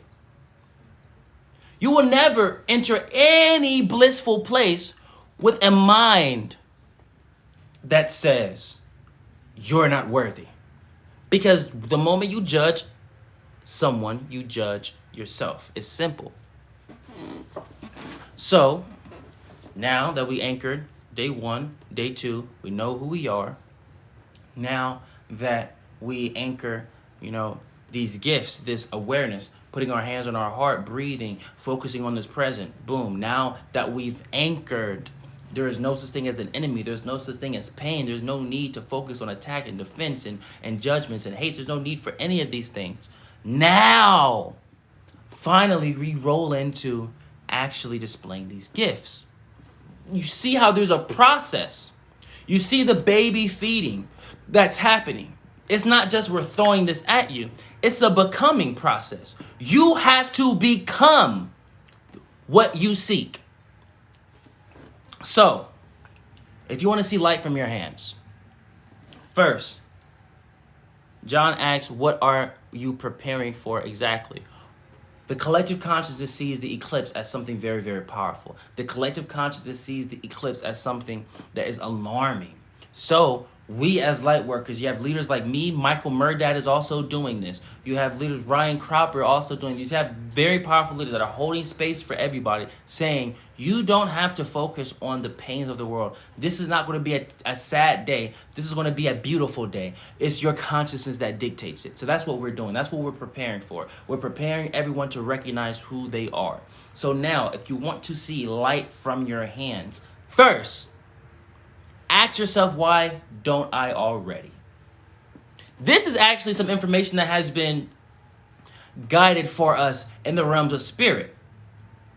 Yes, this is an amethyst. When you activate amethyst, all it does is plant a loving thought in your mind. To activate a crystal, you simply have an intention with source about it. Ask yourself, why am I not seeing light already? I promise you, when you ask yourself these type of questions as it pertains to spiritual gifts, you will receive answers. It may not be the answer you were expecting, but expect not, for expectations lead to limitations. You will see what the truth is. Even if it's just, we don't worship rocks, we don't worship anything. Worship is warring on self. You're steering a ship to war. That's what worship is. So, as we anchor what the truth is, we'll see it. When we ask ourselves these questions, why don't I see my hands already glowing? A thought may come in your mind. You may think it's a thought, but it's not really a thought. For guidance from the beyond can also pose as thoughts to get past certain barriers and laws of this world. And it could be something as simple as you didn't tie your shoe right, or you thought you wasn't perfect. Oh, you think you have more to do in terms of cooking. Oh, that relationship you had, you hyperfixated on it too much. Oh, remember that one ex? Yeah, call it ex and forgive them personally. No woman, no cry. Yes, Woody. No woman, no cry. Exactly. When you ask yourself, why don't I already see my hands as glowing? Answers will start flooding. And when these answers start flooding, you start acting upon those answers. If it's go outside, take a long hike. Just take a long hike. If you don't have a destination in mind, just go. Just go. If you hear an answer saying call this specific person, call them.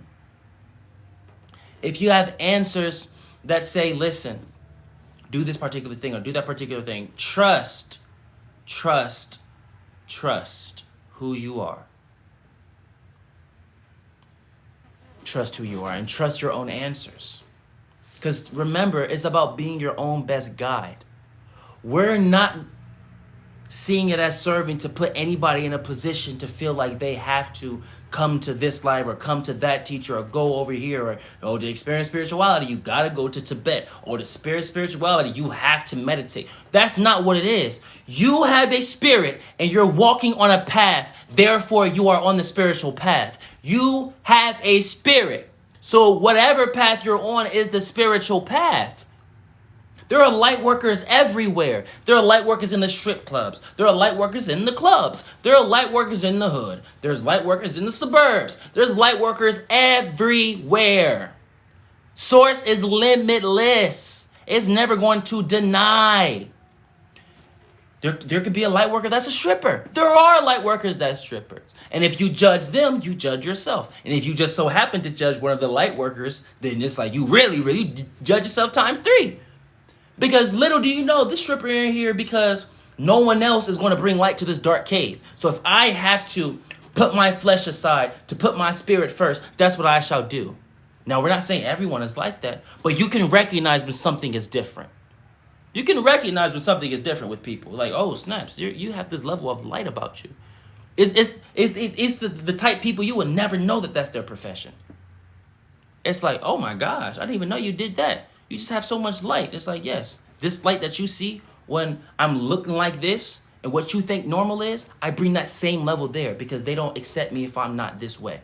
So don't judge a single person.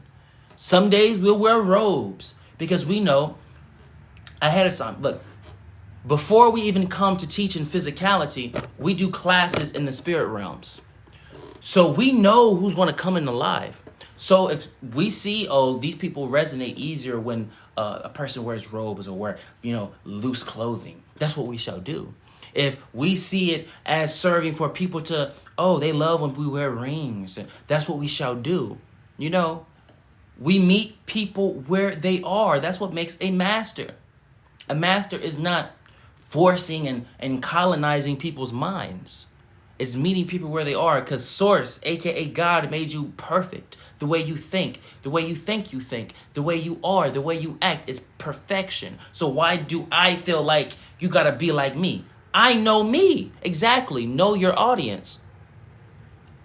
I felt a fire go from the top of my head. What'd he say? Hey, you getting deep. Hey, you getting deep. So listen. As we anchor what this is, this truth, you ask yourself those questions. And when you come to the answer, you act upon those answers. Now, everybody,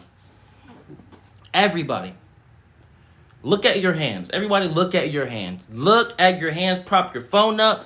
Look at your hands. Visualize a circle. If you want to look at the camera real quick, visualize a circle forming in your hand. Whatever color light you like. Visualize this circle in the middle of your hands. Look at the camera. You see how I'm moving my finger across my hand in this circular motion. Feel my finger. Feel your finger. We are all one. See that circle forming on both of your hands. If you have to close your eyes, if it feels good to close your eyes and visualize just this circle of light, right? Now visualize a beam of light being sent to your hands from anywhere. Any color. Make it white, make it purple, make it gold, make it a rainbow color. Visualize that beam of light in your hands. Going into it. Now visualize a beam of light going out of your hands, connecting with that beam. It's very powerful. Now, as you're looking at your hands, focus on your breath. Make sure your breath is very, very potent. And blow on your hands. Take a breath. Blow in. Breathe life into your hands. As if you're performing CPR, breathe life into your hands. You may feel itching sensations. You may feel warmth starting to form in your hands. You feel light in your hands now. We affirm it by our name. It's simple. It's simple. Close your hands very, very closely. Close your hands. Close. Hold on to that light. Hold on to that light. Integrate that light. Remember how you feel when you utilize Reiki. At any point in time, put your hands on your heart and just remember this present moment. You're so powerful the moment you decide something, it is so. If any thought, any action, any past experience tries to come forth and say, listen, why do you feel like you aren't enough? Say to it, no. I am enough. I am enough. Everybody, hold space for one another. Everybody, hold space for one another. Utilize this time, if you're really serious about the light, utilize this time to send this love and light energy to every single person that's in this live today. Every single person in this live today, send them that light with your presence, with your thoughts. I am enough. We see Michigan standing up and feeling lighter. You know, everybody, we feel that. You seeing the power in your hands. Trust that it happened. Know that you need not the physical eyes to see miracles. May your presence be enough. Everyone, know who you are. Just like day one, how we have everybody write their birthdays down. So we all can be aware on a numerology point of view, from a spiritual point of view, from a physical point of view, from a philosophy point of view. We are in complete accordance with what the light is. My birthday is 010101. That should let you know who I am. Everyone, type your birthdays in. Type your birthdays in. Let everybody know who you are from a numerological point of view. Let everybody know who you are from a spiritual point of view. Let me see your birthdays. Put the birthdays in the chat. Let everyone that loves to analyze the numbers, boom, God's child, 03-1683, the truth. God's child, we have you, love, 11-10-13. God's child, we have E, 10-02-05. God's child. Hey, we love to see it. Let everybody know that we just performed a miracle through our presence. You need not speak this. May you walk in a room and they all, reposition themselves. Oh no, the light is here. Oh, well, matter of fact, oh yes, the light is here. May you not speak for them to recognize who you are. May you just enter their field and recognize who they are. We have Mama Ja Crazy, 050976, God's child. All of us are God's child. Spam those birthdays. Let everybody know who you are. I was born here. I am here. We love to see it. Look at that. Oh my goodness. This is the children of the light. We love it. There's nothing else to love. You feel me? Look, we got Capricorn, 1229. 88, God's child. We got freedom, 11, 22, 84. What? God's child. We have me. That's me. That's all of us. 02, 13, 82.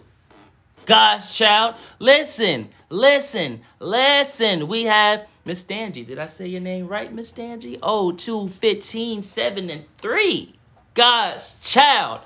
We love to see it. I-Karma, 07, 01, 91. God's child. We got another Capricorn, 422. God's child. All of us are the children of light. We have 9 leave. 08, 2, 4. 08, 24. Look at that. Because, if you don't add in little slashes, I got to... 08, 24, 61. God's child. Listen. We got them. We got them heavy hitters. Back in the days, y'all were in the front of the battlefield. Y'all was in the front lines. Now we all chilling like, yeah, we did that. We came back to Earth just to make sure everybody good. We been to wars. It's cool. Y'all all been there, done that. We been in the galactic wars. We've been through all of that. But now we just trying to show love. We did what we had to do. We served. Now we ain't got no more soul agreements. Y'all have, I affirm by my name that everybody that steps into this life, that everybody that steps into this presence of the Son of Source, I affirm by my name, y'all have no more soul agreements. Y'all have completed the mission. I affirm that. I stand by that. When we go into the spiritual courts and there's a flood of spirits that say, yes, we're ready for transcension. And the judge looks at everybody and saying, how the heck did this happen? I'm going to show up right in front of all y'all. I said it. The Son of Source. They're ready. We're done with these games. We are all the children of the light. Period. If people ask why are we doing this, it's not for just the eclipse. This is a way of life. The eclipse is just a precipice. It's the knocking of the top off the lid. It's the top being knocked off. Oh man. It's like heaven gates opening. Because all an eclipse is shining light, shedding light on something differently. Look, Ra's sun god, 0216, God's child, 0727. Oh, hold on, 60, 19, 6, God's child, Juju, 0923, 68, God's child. Let everybody know who you is. We love to see it. We got Chai, 524, 89, God's child. Come on, RK, 0721, Sister 7. God's child. Stop playing with the children of the light. Stop playing with the children of the light. You step onto battlefields and you stop wars. Today, moving forward, y'all all will recognize that I affirm it by my name. This is what this is. It's recognizing that you are the master. Everybody. When you look at your hands, you see that beam of light getting sent to your hands. You know that light circle in your hands. You see that beam of light being sent from your hands. When you feel that warmth in your hands, when you feel those itching sensations as you breathe, and you put that sensation, that energy on your heart, know that you are performing miracles. Trust that you need not the physical eyes. Some will see it with their physical eyes. Some will choose to see it with their mind's eye. Either way, it's perfectly fine. Listen, you are the ones. We got Sir. If you have any questions, type them in the chat. I will get to them. But remember, we are all masters. Do not wait for what you think a master is, as in Nadiie. Say something regarding a question. If you have the answer, speak and stand in your commander energy. Stand in your master energy. We give y'all all that clearance, not because we have to gift it to you. Well, all we're giving you is remembrance. Remembering the fact that you already had it to begin with. I ain't healed a single person. I just guided them to remember that they're already healed. That's how it works. So Sir asks, what's your thoughts on the Emerald Tablets of Thoth? I am Thoth, as are you. I am Yeshua, as are you. I am Buddha, as are you. It's not what my thoughts are. It's what your thoughts are. It's what our thoughts are. About what one's thoughts is. So much so that you need not thoughts. See, Thoth or Thoth, it comes from that. So Thoth or Thoth, either iteration, is about the mind. That's what it's about. It's about the mind. Not the physical mind, the God mind. It's this presence that happens when you align with what the Emerald Tablets are. It's a presence. That's why the statements of the Emerald Tablets are so simple and it's so effective. It's like, do, do, do, do, do, do. All the statements of the Emerald Tablets is like that. It's like, what goes up must come down. It's one of those type of energies. That's where thoth or thought comes from. So when you ask questions, don't just feel like, oh, I want to get this aspect of myself as in Nadie's perspective on it. No, no, no, no, no. It's a guide me to seeing as you see, so much so that I remember how my own eyes operate. That's what it is. So listen, we got Renee or Renee. Either way, 913. God's child. You know how we do it. It's easy. It's easy. Light work. Literally. Light work. Thought is powerful. Yes, it's all of us. I've spoken to that being before, what y'all think that being is. But when we say we talk to these beings, like when we say Yeshua talked to us, or Thoth talked to us, or Mother Mary talked to us, or when we say Buddha talked to us, or when we say the Anunnaki, or the Pleiadians talked, when we say they talk to us, it's not a being from the external world speaking to us, or what we think externally is happening. No. It's a within process. We're so much in oneness, these energies are emerged from us. So one moment we'll just be feeling like, oh, I know how these beings think. Oh, I could get how you could come to that conclusion. It's a becoming. Yes, we're everything. That's why people revere Yeshua so much. Yeshua is revered because he said, I'm going to be all there is. I'm going to embody it. I'm not going to be this thing that always asks for guidance outside of myself. I shall be the guidance. That's just a simple switch in the mind that we all can make. It's not as special as we're making it seem. It's a quick shift in the mind. What's special is the discipline behind it, not the actual intention. Because the intention can be made at any given second. You can be your own best guide. That's the intention. So we hold on to that. All right, and remember, this is all for this mastery course for Eclipse preparation.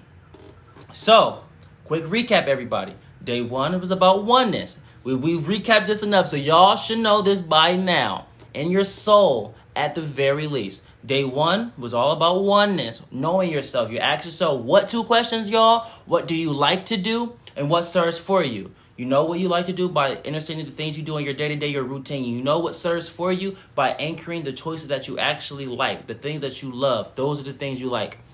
And you know that serves for you. Then after you anchor that, you know what the miracle is, which is you. The miracle is what? A undoer. The miracle gives nothing. All it does is put you to square 0 and says what? Choose again. The miracle puts you at 0 and says choose again. The miracle is a undoer because this world holds on to everything too tight. When you hug with somebody too tight, it hurts. So the miracle undoes. It loosens everything up. It loosens the grip of the world. Now you see everything as an opportunity. When you ask yourself those questions, you align yourself with answers because answers shall be presented in your essence. When you align yourself with those answers, you will know what your purpose is. If any of you have ever asked a question like, what is my purpose? Why am I here on earth? Follow these steps. Click the link in my bio on my page. You will see a link tree. It will say Nadiie Black's Guidance as one of the links. You click on that link, it'll take you to my YouTube page. You will see day 1 and you will see day 2 of these lives. This is day 3, which also will be posted if you missed the beginning of it. You follow these steps, you will know your purpose. Now we move on to day 2. Day 2 is all about collaboration, anchoring the fact that this is not just a master here teaching to you. This is yourself. The divine law is what? What is the divine law, everybody? What you see is what you are. Everybody, in the chat right now, type this sacred divine law. What you see is what you are. Y'all need to see it, recognize it, feel it. Send it out. What you see is what you are. That's a very, very powerful divine statement. So, as you anchor what you see is what you are, as you anchor day 2, this form of collaboration, now we all know that we are masters. Type in the chat, what you see is what you are. What you see is what I am. Either way, it's correct. It's in alignment. Listen, Now we move on to day 3, where you actually display is those gifts. What you actually display is your cities, your gifts. You figure out what gifts serve for you. We gave you 3 tangible ways to remain present, because to see gifts, to experience that which is miraculous, you have to be present in this moment. So the first one is breath. When you breathe in through your nose, you make sure your stomach protrudes out. You rise your shoulders, and on your exhale, you breathe out very hard and you sink your stomach in. That brings you into this present moment. You focus on your heartbeat. Put your hands on your heart through your clothes or through your chest. Feel your heartbeat, so much so that you become accustomed to feeling and knowing how your heart beats without you actually putting your hands on your chest. That brings you to this awareness. The third form of staying present within this moment. Because time is not so. There's no future or past. There's only this elongated moment. You pay attention to this now. You know how you zone out sometimes? You just snap yourself out of it? We'll lean into that zoning. That's a skill. Lean into it, and you will experience that which is peace, perfection, and presence. Now, as we anchor that which is this light, then what we told everyone is, if you want to learn about seeing light from your hands, you ask yourself, what, y'all? Why don't I already see the light in my hands? Or another form of that question is, why do I think I don't already see light in my hands? Why do I think I don't see light in my hands already?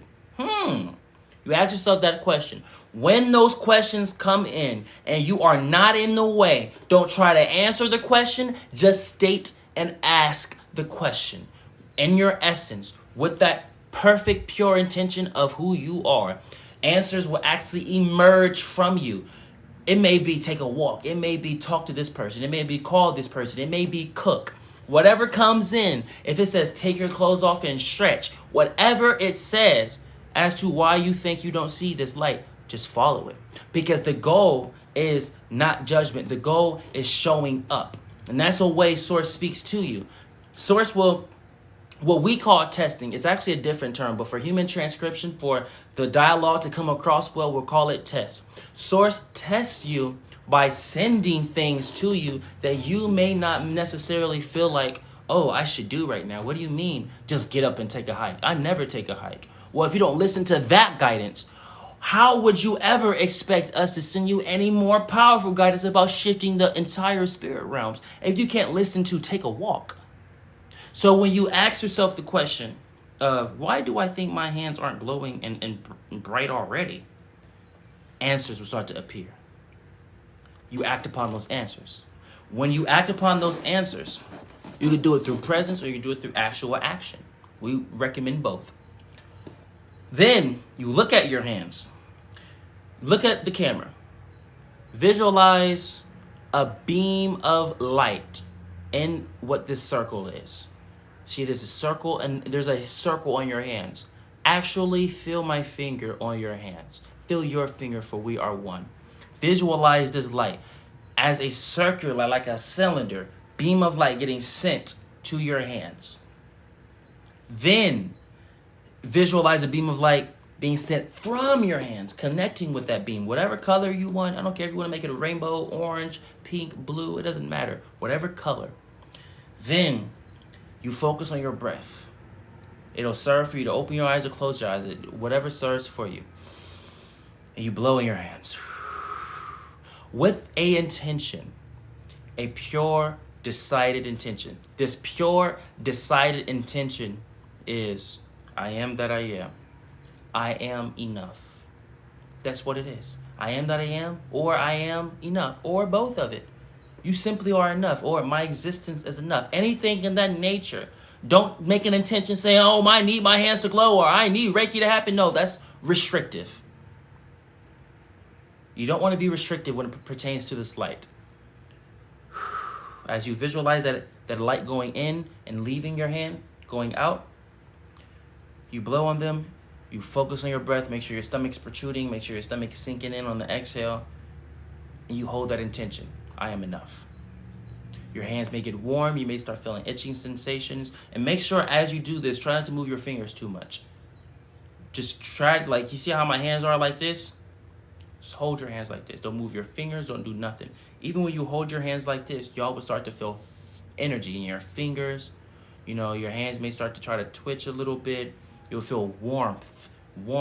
You close that. You put it on your heart. Boom, first miracle. Y'all just performed a miracle. Even if you didn't see it with your physical eyes, use your mind's eye. Use God's glasses. You just performed a miracle right there. I didn't perform a miracle. What are you talking about? Who is the you that's saying you didn't? Because your every action, every step is a miracle. So it has to be the ego that's saying, oh, you didn't do that. Because God is saying you did. So who you going to believe, the ego or God? Oh, we're getting put in this situation. Why are you putting me in these positions, Nadiie? I love my ego. I love myself. No, yourself is source. You just performed a miracle right now. That's simple. Everybody just did. Everybody just performed a miracle. Simple. You see how simple that is? It's a presence. It's a presence. We all just performed a miracle. Presence. That's the one.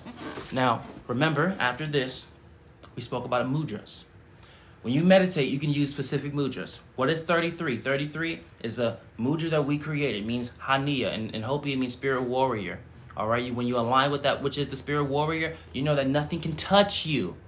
When you align with that of the spirit warrior, nothing can touch you. You are invincible.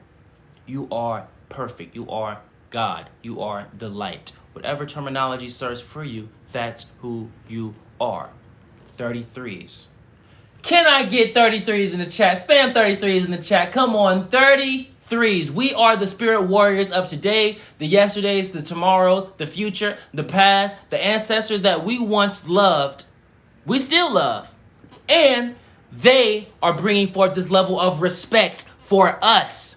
No longer is the ancestors saying, pray to us. No longer are the ancestors saying, put us on your altars. No, they're saying, listen, Juju, listen, let me put you on our altar. That's what the ancestors are saying. They're saying, listen, let me put you on our altar. Listen, they're saying, gangster goddess, let me put you on our altar. That's what the ancestors are saying. Enough is enough. You have gave us so much respect and revered us so much. Let us return the favor. Your spirit guides are spirit guiding. Your angels are angeling. They're all bowing and they're saying, y'all are the ones. Spam 33 in the chat. You are the ones. There are beings that you think are in the future that are actually channeling you. That's how powerful you are. Let's bust that mind wide open. You are far beyond this planet. There are literal beings channeling you. Y'all hear that? Yes, love, truth. It cuts through. It cuts through the silence. It's a loud silence, isn't it? It's a loud silence. There's more ways to communicate. Y'all are what we prophesized about. In the 60s, there was a song, this is the dawning of the age of Aquarius. Literally. Oh, we're in the age of Aquarius. There's native prophecies about this circle of life. Literally, if you know about the native prophecies, the elders would draw a circle in the dirt and would say everything will come full circle. Worry not. Even if we're at this point right here and it's hard for us, know that it'll come full circle. And when we come full circle this last time, we're going to leave this circle and want to stop this cycle. Y'all are the beings, the children of the light, the star seeds, the love, the son of source, the daughter of source, the child of source, the daughter of heaven. Y'all are the beings that we prophesized about. Don't look for any one particular being. It's you. When are you going to realize it's you? Now is when you realize it's you. This is far more than the eclipse, Ryan. This is just a preparation. All the eclipses, what is an eclipse, y'all? Y'all should know by now. An eclipse is simply shining light or shedding light on something differently. You have beings that feel like they were so untouchable, now they're getting caught up. You have beings that feel like they can never reach this level of life, now they're reaching that level of life. Obstacles are being not hopped over, pushed out the way. That's what this eclipse symbolizes. There's no power in any particular thing itself, for the power is within you, not to be distributed outside of yourself. But there is recognition of truth within the symbolism of things. The symbolism is, this is a day where things are being shined on differently.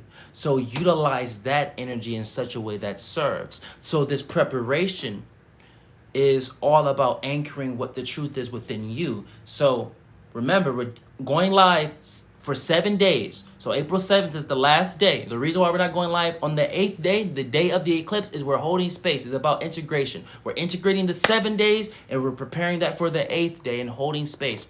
If you miss any of the days, remember, we're going live 8 a.m. Eastern Standard Time. If you miss any of the days, click the link in my bio. You'll see a link tree. You'll see Nadiie Black's guidance. You click on that link, it goes to my YouTube page. You can watch the 7 days. Don't even care if you watch any other video. Just watch the 7 days if you miss any day. This is far beyond what this world says is whatever it says it is. It's far beyond all of this. You have that power. So now, we got that first miracle, right? Everybody experienced it. Everybody take a gratitude breath. Everybody just take a gratitude. Finally. Yes, I found my spirit tribe. I found my spirit family. Now, we're going to show y'all another miracle that y'all can do. We're going to give y'all 3 miracles. All right, we gave y'all 3 ways to stay present.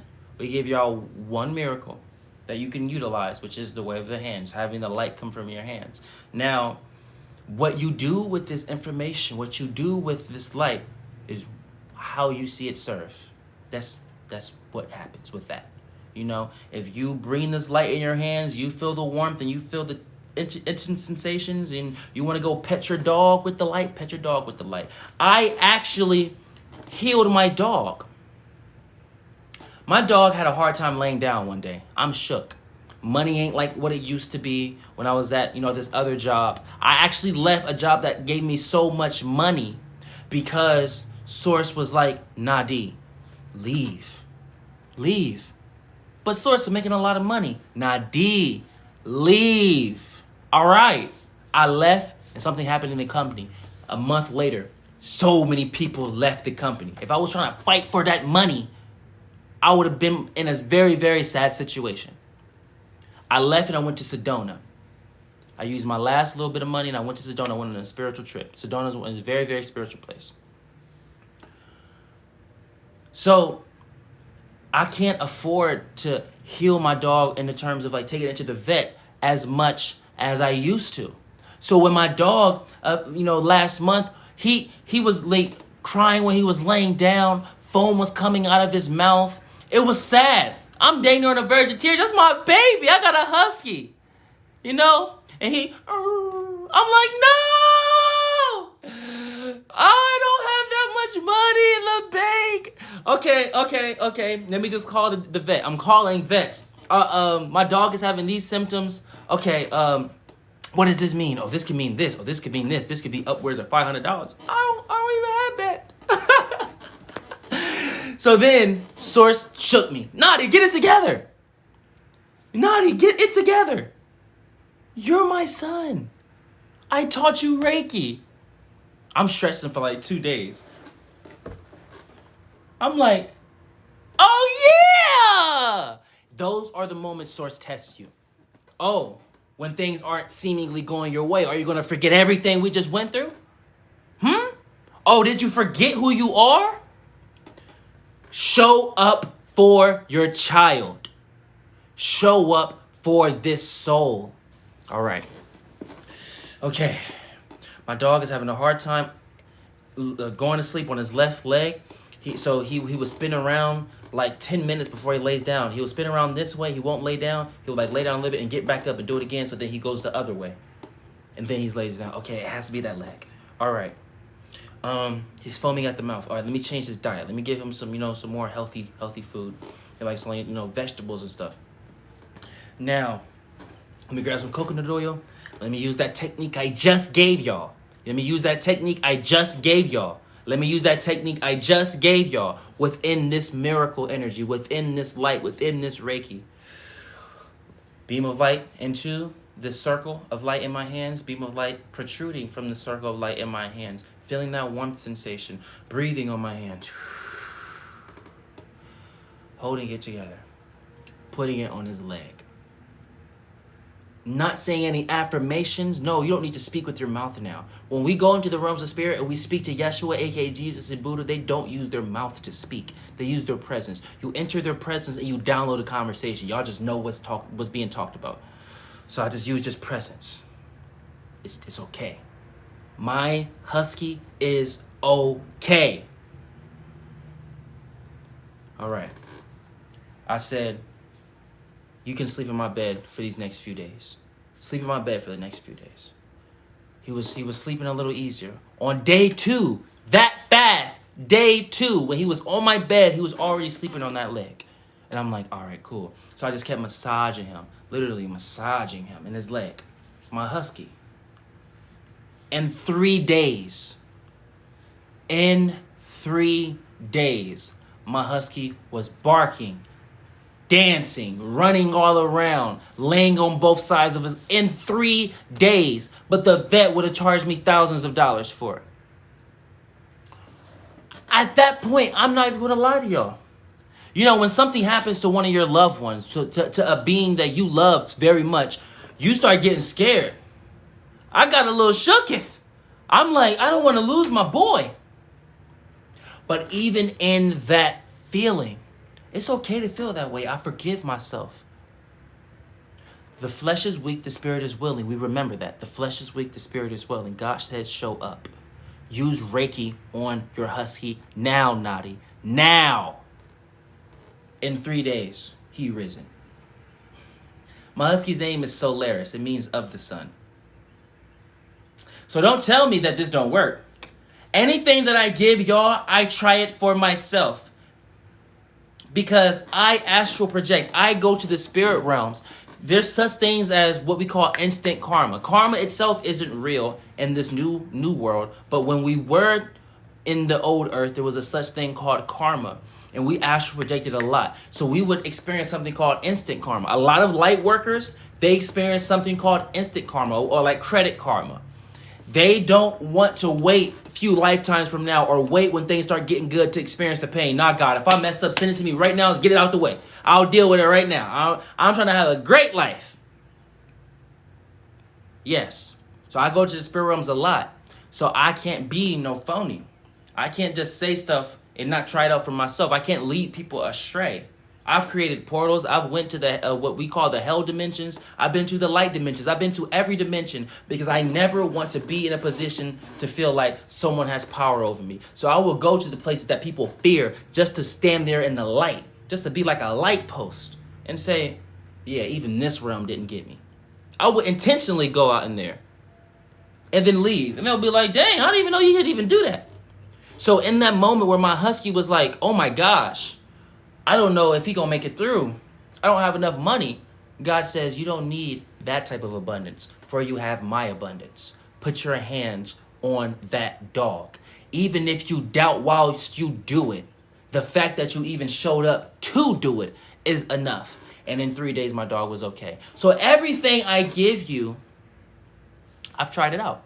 Because I can't live with that thought, that essence of, oh, I just gave them some wrong information. No.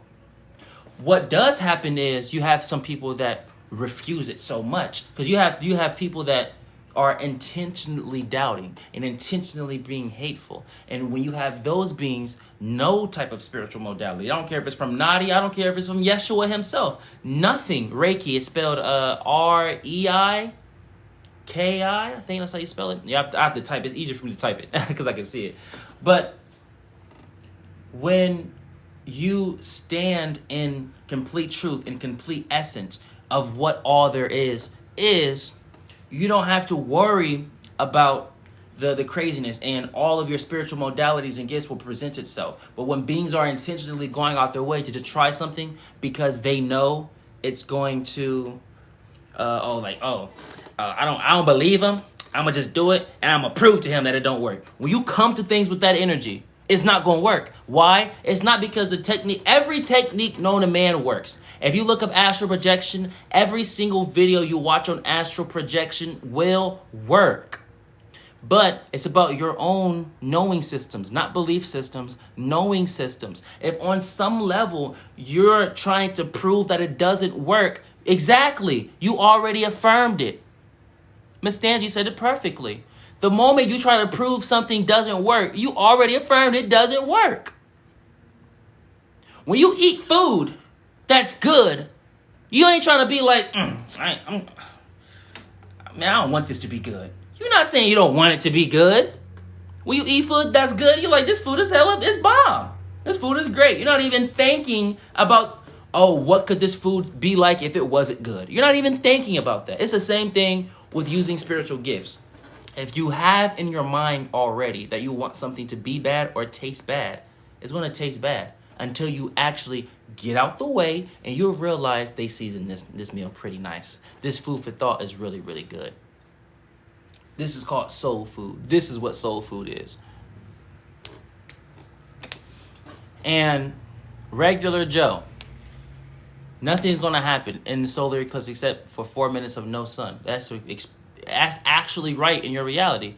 Nothing's going to happen. If you affirm that, that's what it is. God works in win-win scenarios. It's not like, you're wrong or you're right. There's no such thing as wrong and right. There's only what we accept and what we choose to not accept. If you move on the path where you say nothing's going to happen, then nothing's going to happen. But if you move on the path knowing that the eclipse simply shines light on something differently, then you can utilize this energy because the collective consciousness has put stock into this. So even if you don't, for example, like stocks, if you don't necessarily agree, let's say with the Apple stock, you don't like Apple at all, but Apple stock had this deal going on and you have just enough funds to put it in the Apple stock and you know you're going to get a return, a smart businessman would do that.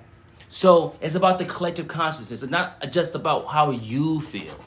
If the collective consciousness is rising that stock through the roof, invest in it and utilize that energy for the light. It's simple. Exactly. Yeah, but too many people are fear-mongering. People are fear-mongering. And what we're presenting, this is a mastery course for the eclipse. This is day 3. If you go on our page, click the link in the bio, you'll see a link tree. You'll see a link that says Nadiie Black's Guidance. You'll click on that and go to our YouTube page. You will see that there's no fear-mongering. All we're saying is live the light. Don't be a butthead. But there's nothing fear-mongering about it. We're saying remember who you are. We're saying you can utilize this as an opportunity. See, what we must anchor is just because we have a title about something does not mean we're hyper-fixating on it. This type of information can benefit everyone, a people, for all eternity. We're teaching you how to do miracles. We're teaching you about knowing yourself. We're teaching you how to be together, showing your spirit family. What is fearful about that? There's nothing fearful about that. We're just saying because the collective consciousness has put so much stock into these strings of days, into this week, now is the perfect time to start being abundant and remembering who you are. Never once did I say fear anything. I literally said I would intentionally go to the hell realms and go to the places people fear just to show them. I literally did not just say that, y'all. I would intentionally go to the realms that people fear just to show them I am a light post. I can bring the light anywhere. Nothing can rattle that which is source's abundance. Period. There's nothing fear about this. It's about love. And this is all for this mastery course for the eclipse preparation. All right. So we gave you about the miracle. We want to give you 2 more gifts. Then as we anchor this energy, when we wove, we don't say concluding or ending. When we wove together this class, we're going to say a prayer or a divine statement. Prayer, A.K.A. divine statement. We are Native American and we speak in the native tongue. We're going to give you a native prayer. Okay. And we're going to continue that divine statement, and that's how we wove everything together. So we're going to give you 2 more very powerful gifts as miracle workers. All right? So we guided you to remembering how to utilize your hands, or Reiki. Now we're going to guide you through presence. So there's this technique that involves utilizing your mind. You can cover your entire body with a specific light, a specific color of light, and people will be able to see it. Remember, everything that I give you, I tried. I'll give you a story about when I did this, because people be so scared. I'm not scared of anything, even Source itself. So I'll be questioning Source. Source be like, yeah, utilize this gift, use your minds to make your body in light. I'll be like, you sure that's gonna happen, Source? I'll be questioning, because Source know I'm hard-headed. Because Source knows, yeah, I've been through a lot of things. I've been spiritually attacked. I've been through a lot of things. So you just can't tell me one thing and expect me to do it. You have to have proof and backing up. You have to back up your claims and your talks. Even Source, you treat everything equal. So it, of course, is a level of respect, but you have to know who you are. So Source is like, all right, challenge accepted. Nadiie, go outside. So I walked outside, take a walk. Take a deep breath. Cover yourself in a white gold light. Visualize your body. I've walked in my neighborhood so much, I can actually close my eyes and still see my neighborhood. I'm that good. Even when I close my eyes now, I can visualize the exact moment I'm standing at in the middle of my old neighborhood, because I walked there so much. And I did it so well, I would walk in my neighborhood with my eyes closed because I constructed the reality. So when I astral project or go in certain realms, I would go to that neighborhood because I constructed it so perfectly. So I was walking. Source said, cover your entire body with this white gold light and make sure you focus on your breath. Now, visualize yourself like a hawk going out and like circling around you to where you see your body like a third person point of view, to where as if you were a cameraman and you're watching yourself as if you're looking at a movie and you're the star. You see yourself as like the cameraman looking at yourself, so you can see for your own eyes this white and golden light that's all over your body, and you take that walk and you just walk with that. When you walk with this essence, when you cover your light body with this white and golden light, you cover your physical body with this white and golden light, you cover your etheric and your astral body with this white and golden light. It just simply is. I was walking and I was doing it. So after I did it, it only takes a few seconds to do it. It's not something that you have to think about. I took a few seconds and I started doing it with my eyes open, just covering and I started to like literally see it. I was like, yeah, there's no possible way my body isn't covered in white and gold light. There was a Somalian child and his mother coming out of the car as I was doing this. The child, once they got out the car, it was holding his mother's hand and it stopped. It didn't even turn around to see me. Something just made it stop. He started tugging his mom's hand and he turned around and he started pointing at me. Mom, look. She's just, I just see a man. What's going on? The child is pointing as my body is covered in this white and gold light. The child, Mom, look. My heart started beating. Even though I've been astral projecting and all of this type of stuff, you still, in this physical body, aren't prepared for when things get real. You're like, oh snaps, this was real. Oh snaps, this just happened. Oh snaps.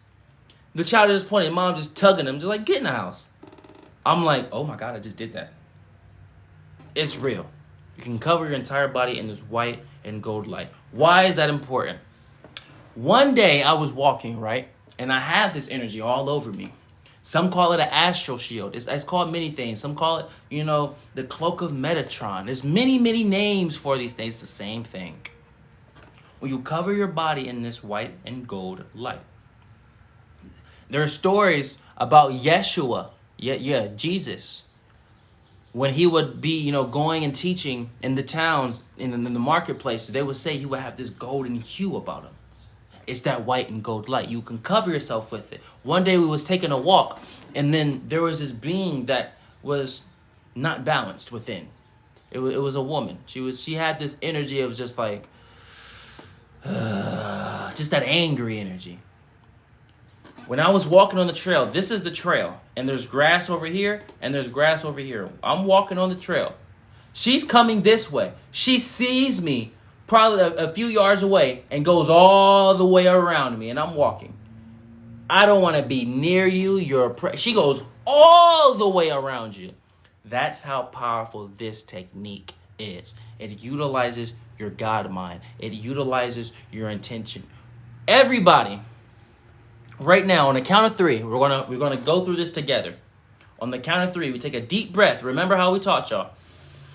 You take a deep breath. Make sure your stomach protrudes. You rise your shoulders. On the exhale, whenever you feel like it. Just make sure you drop your shoulders and you blow that breath out very hard. All right? So 1, 2, 3. Inhale through your nose. Make sure that stomach's protruding. Drop them shoulders. Blow that breath out. Now. Oh, I'm hearing someone else. On the count of three. Inhale. 1, 2, 3. Protrude that stomach, rise the shoulders. Exhale when you feel like it. Just drop them shoulders and blow that breath out. There it is. Get it out. Now, as you breathe, just focus on your breath. Make sure all your breaths are full. Stomach protruding, and the inhale and the exhale, stomach is sinking in. And you're blowing it out. Through your nose, out through your mouth. Close your eyes, everybody. Have your hands positioned in any way. You can use the mudra that we taught you where you utilize the three.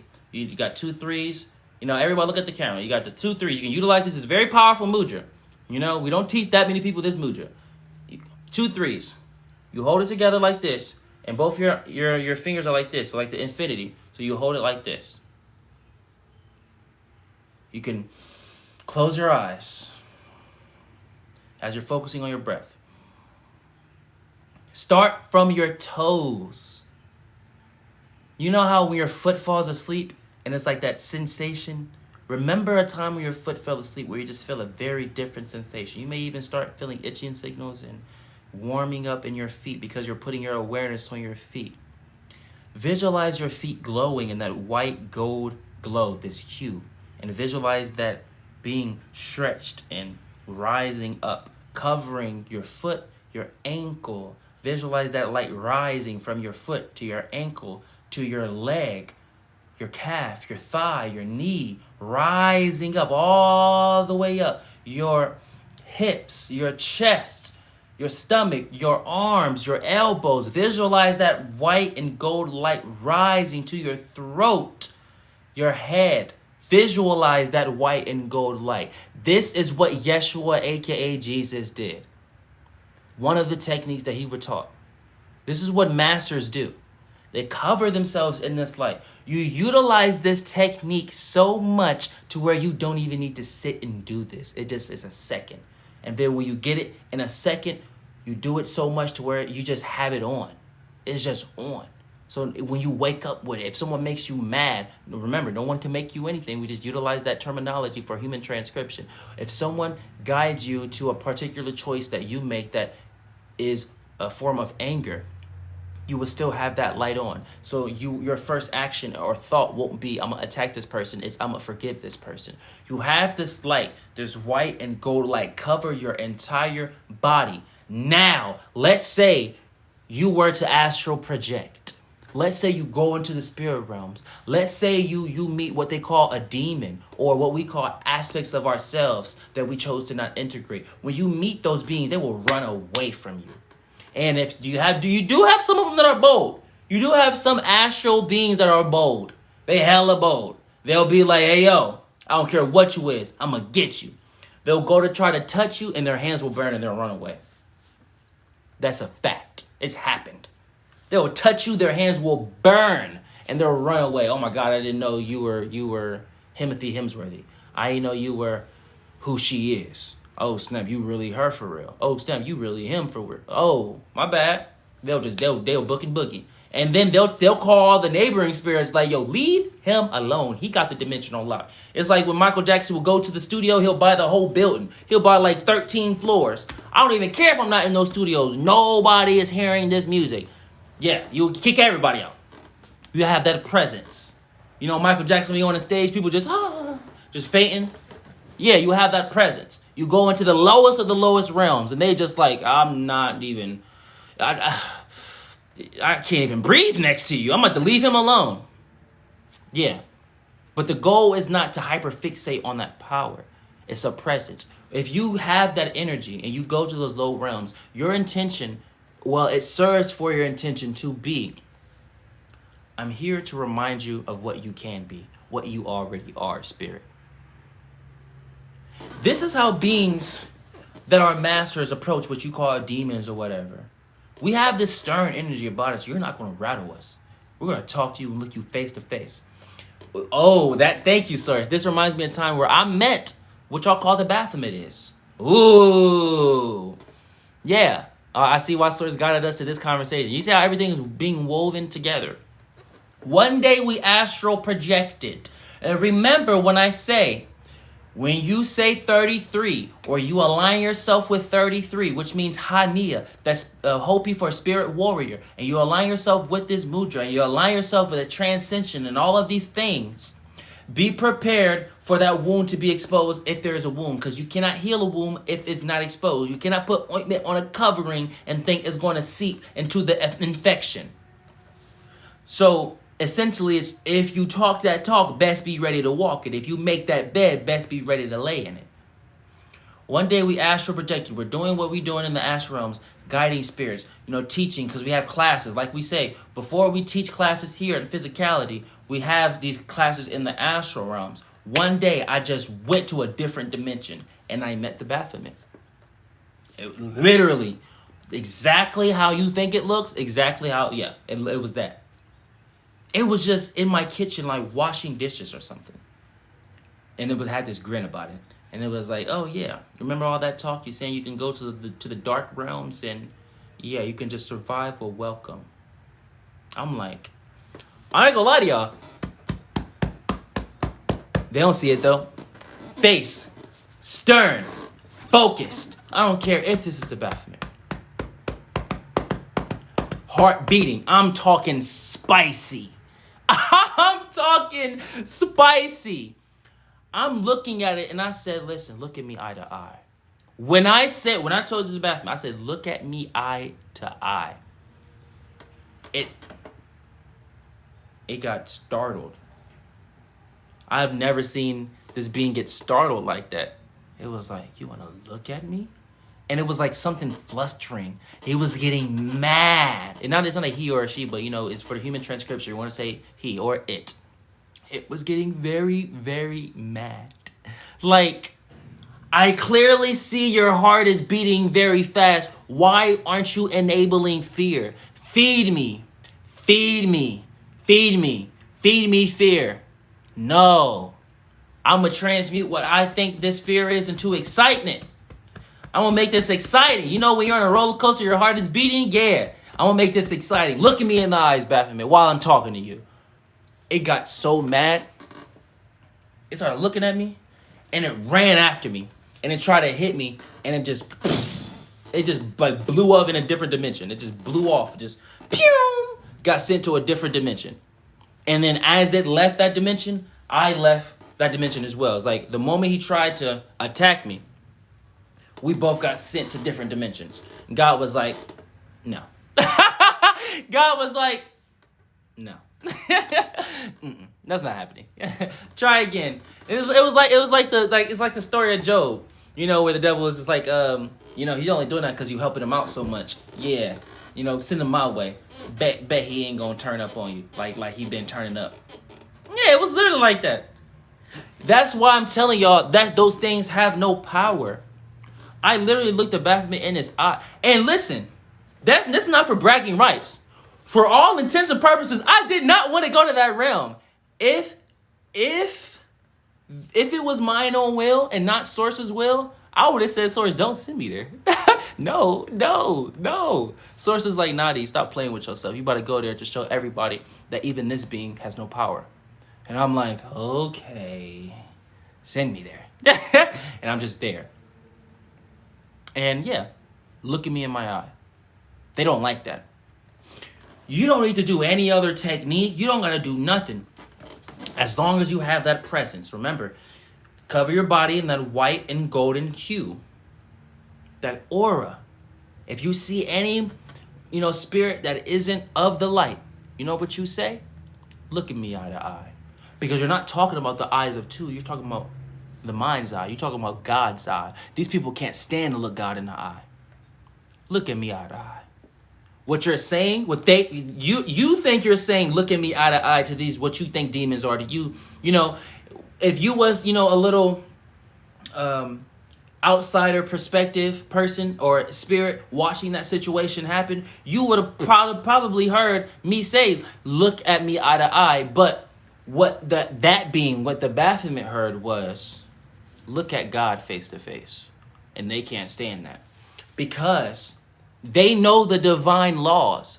The reason why these beings try to avoid the light so much is because that divine law that we had everybody state, what you see is what you are. So the moment they see God, they will poof into light. The most heinous spirit ever, the moment they see what source is and see the light, they'll poof into light and they'll just transcend on the spot. So because they want to hyperfixate on their power, I would rather avoid God, because I know the divine law. All of these beings know all of the divine laws. They're in the spirit realm their whole life. They know the divine laws. Like, how we have laws for like the government, like the traffic laws and all of that type of stuff. They have laws as well. It's just the spirit realm laws. They know we have to avoid the light. We have to avoid God, not because we don't like it, but because we like this more. It's a value. They know the values of the light. They know it's blissful in the light, but they just value the dark and restricting and power more. So they're not going to look at the light, because the divine law, what you see is what you are. The moment they look over there, they'll just poof into light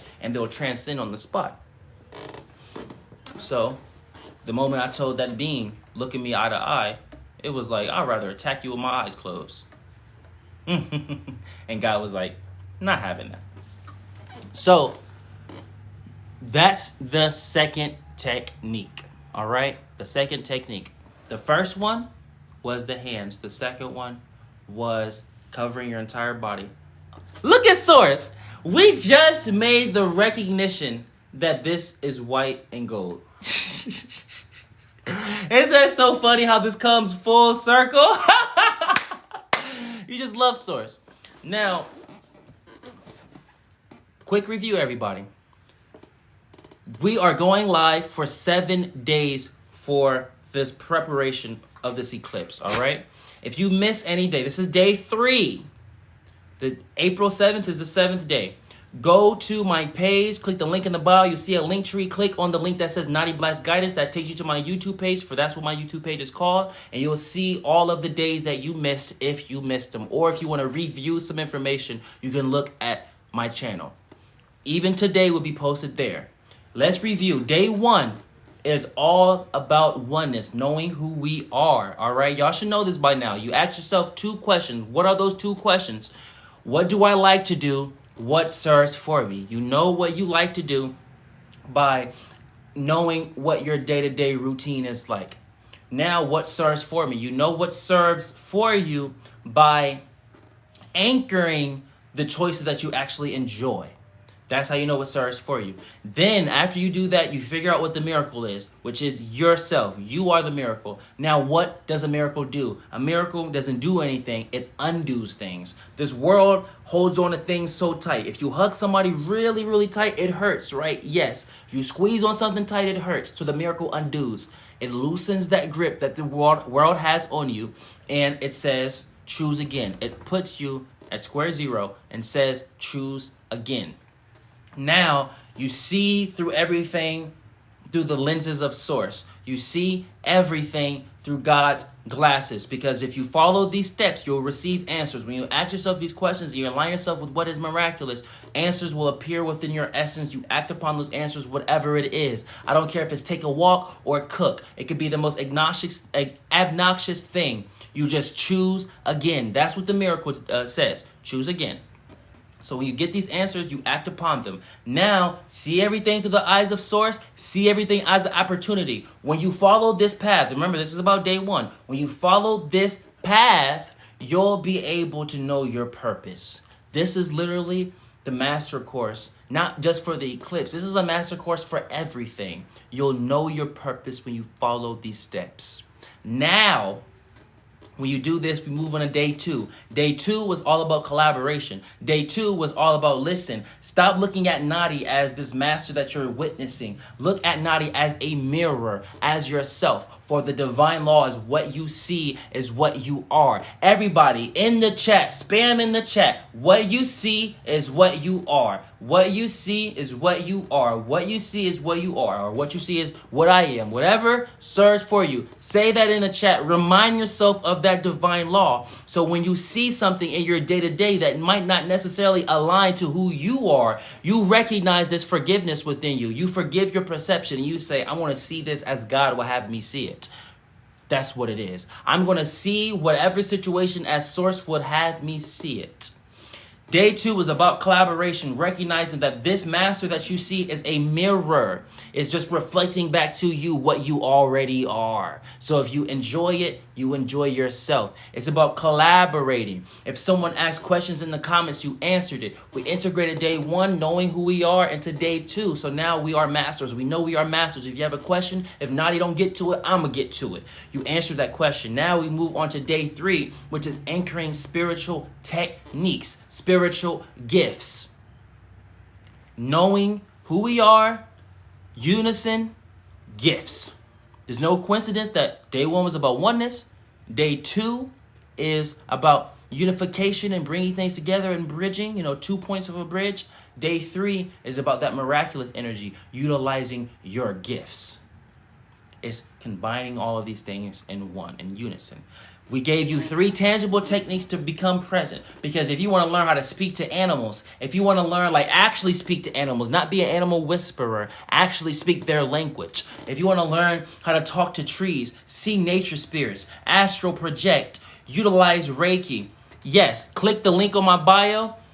You'll see a link tree. Click on Nadiie Black's guidance. You'll see all of my lives, all of these lives. All 7 days will be posted there. Day 1 and day 2 are already on my live. If you want to see, or already on my YouTube, if you want to utilize any gifts, if you want to fly, if you want to teleport, if you want to use telepathy, if you want to use telekinesis, if you want to use any of these gifts, remember what we told you. Leave that term unrealistic and old earth. Will in the term realistic now. The things that seem so far-fetched and unrealistic in old earth has now became realistic now. If we were to tell people from the 60s that there were scientists on April 8th that's going to shoot beams in the sky to create portals, they would say we're crazy. So in every culture, they will say, oh, that's unrealistic. That's unrealistic, until it becomes realistic. Let's keep it a beam. We don't even have to be spiritual with this version and this topic. Everything can be real when you make it. Someone decided that they were going to make a machine to create portals. That's it. No one did it before that. Someone decided, I don't care what y'all say. There's 1,000 people saying this can't be done. I'm going to make it happen. And guess what? They made it happen. So don't come to me saying, oh, it's unrealistic to use telekinesis or fly or astral project or use Reiki or have light from your hands like these masters. No. What's unrealistic of yesterday is now realistic for today. You anchor that. Because remember, at one point in time, someone said that the phone that you were using, that's unrealistic. What do you mean I can talk to you from miles away? Everything that we utilize in this world today have been deemed unrealistic at one point in time. So when are you going to be that national inventor and say, nah, I'm going to show people this light and what the body can actually do? Not what you think the physical body is, what God's child is, the light body.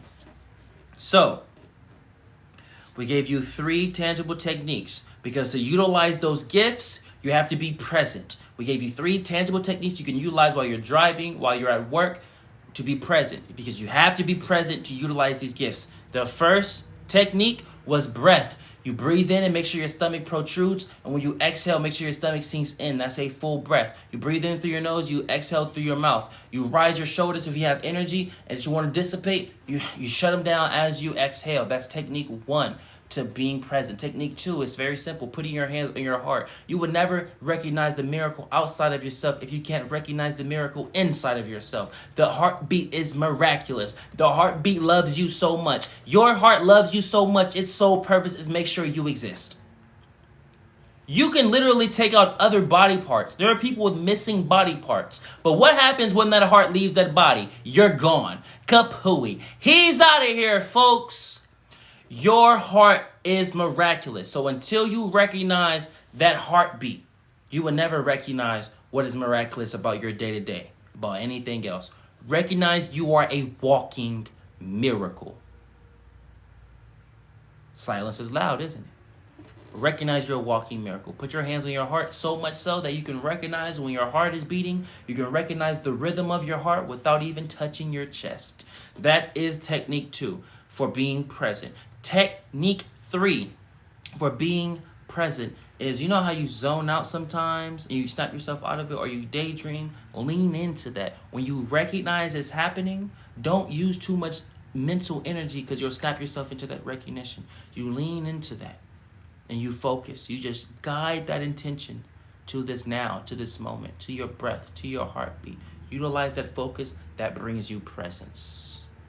Technique 3 to being present. When you align yourself with any of these techniques or just presence in general, you will be able to evolve into a being that remembers. So you'll be able to utilize these gifts. Scientists call beings who utilize these gifts, these cities, these ancient techniques, they say that they're utilizing their junk DNA.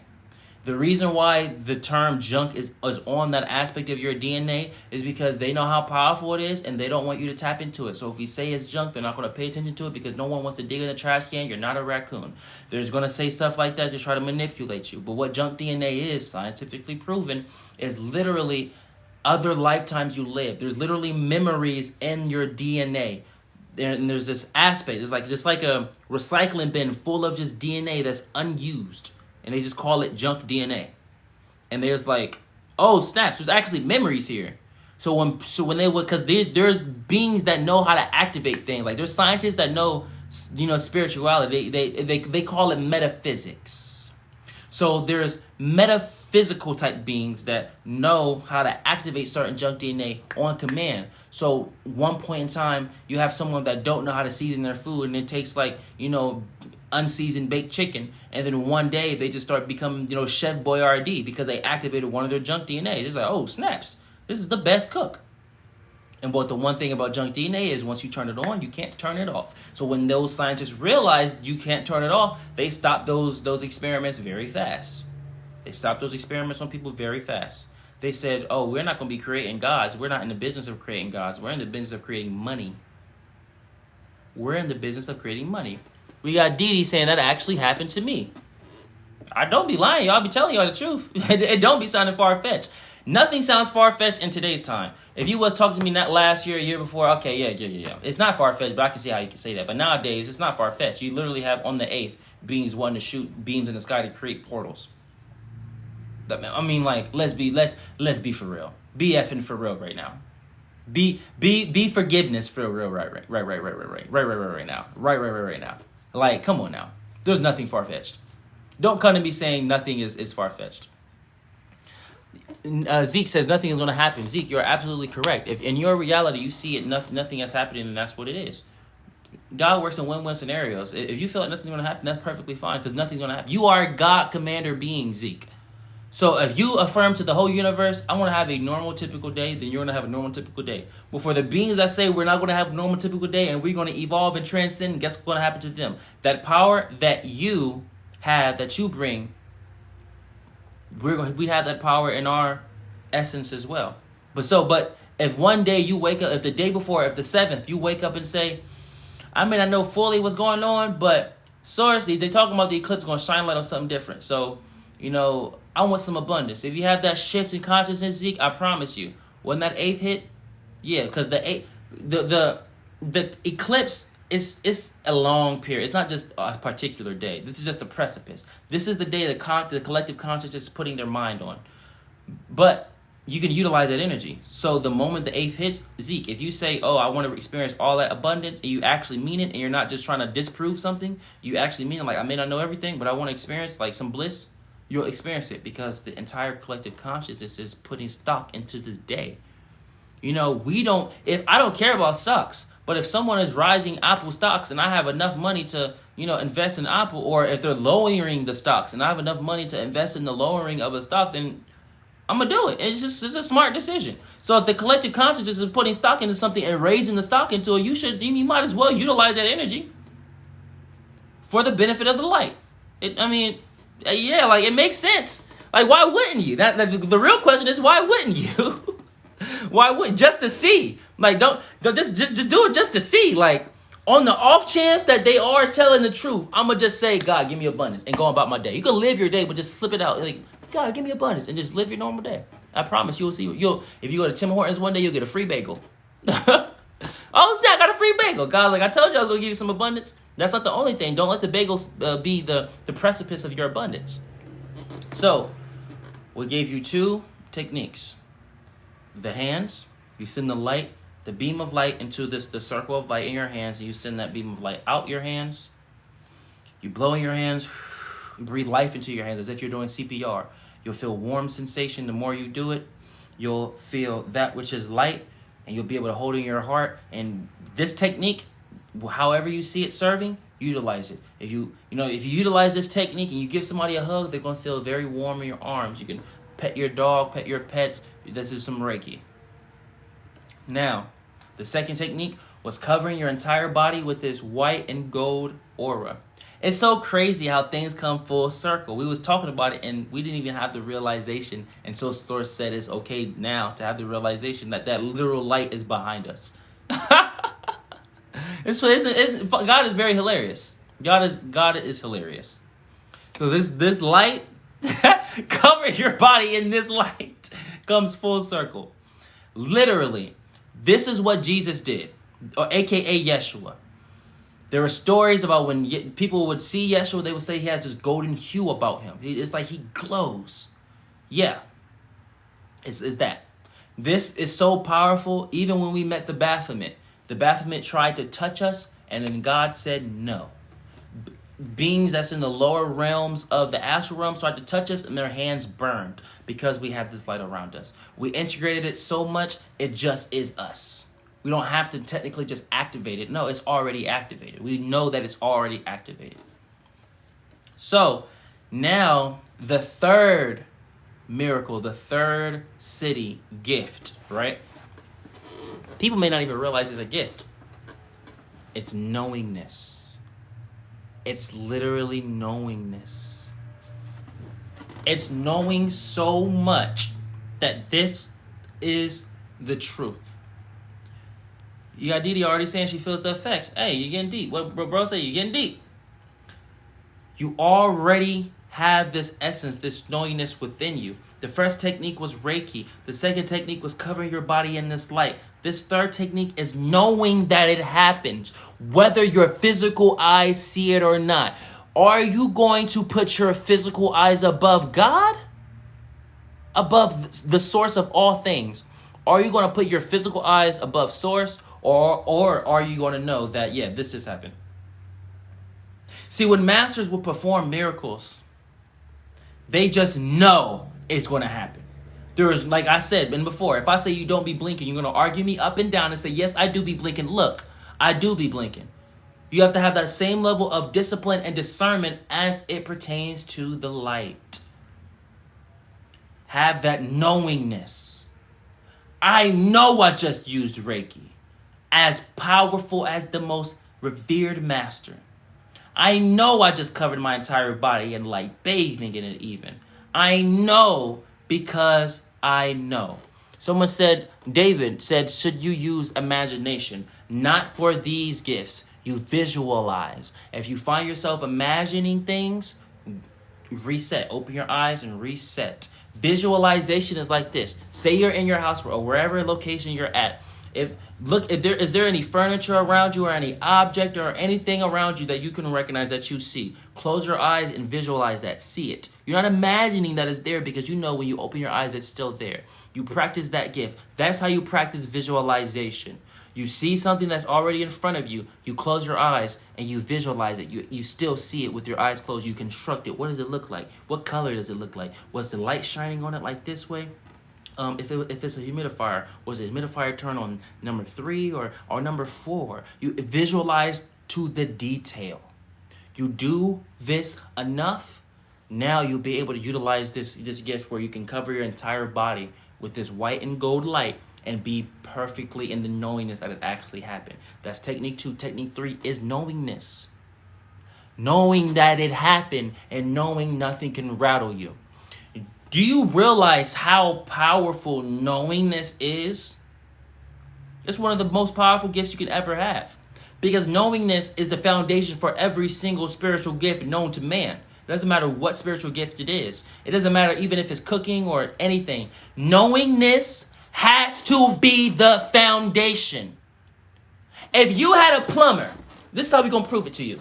If your toilet was just squirting everywhere like it was horny, if your toilet was just everywhere, the bathroom is flooding. If your toilet was all like just everywhere, and you called a plumber, and that plumber came to you and said, I think I can fix it. I might be able to fix it. You don't be gonna hang up on him.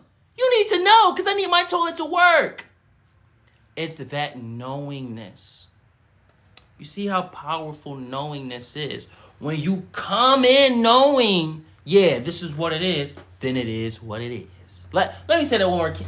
When you come in knowing what it is, then it is what it is. Come on, see what we saying. You feel me? See what we saying. All right, y'all. Let's do a little test. Let's do a little test. Let's do a little test. Make sure everybody paid attention. We're going to talk about the miracle.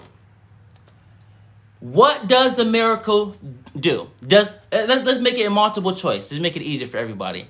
Does the miracle bring you to square 1, square 2, square 3, or square 0? Does the miracle bring you back to 1, 2, 3, or 0? Everybody type the answer in the chat. Does the miracle bring you back to 0, 1, 2, or 3? Let's see if everybody been paying attention. Type it in the chat. Type it in the chat. Let's see. Does the miracle bring you to 0, 1, 2, or 3? Let me get one more. Let's see. Where does the miracle bring you to? 0. There it is. 0.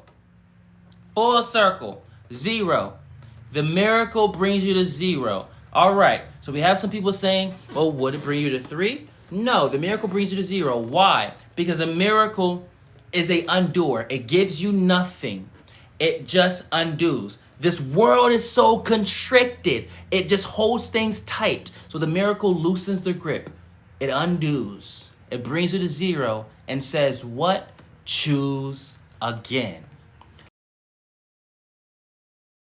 Let me see. We had to deal with this little notification, 20% battery. Let me see choose again in the chat. The miracle brings you to 0. It undoes and says choose again.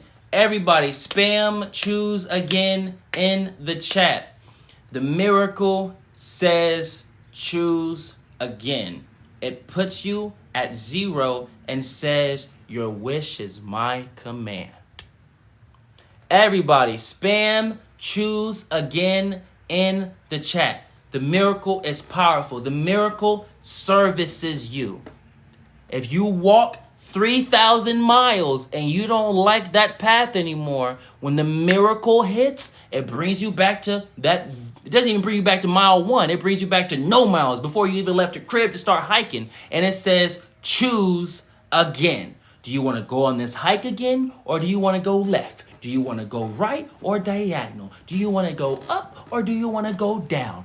In or without? That's how the miracle. If you walked 100 million miles that way, that way. If you walk 100 million miles that way, and you don't like what that way gave you, when the miracle happens, it brings you back in the crib with it and says, you're back at 0. Choose again. Your wish is my command. All right. So congratulations, everybody. We love that. We love that test. All right. So y'all know what's going on. Y'all know what's going on. Okay, hold on. We got another one for y'all. One more test for y'all to see everybody paying attention.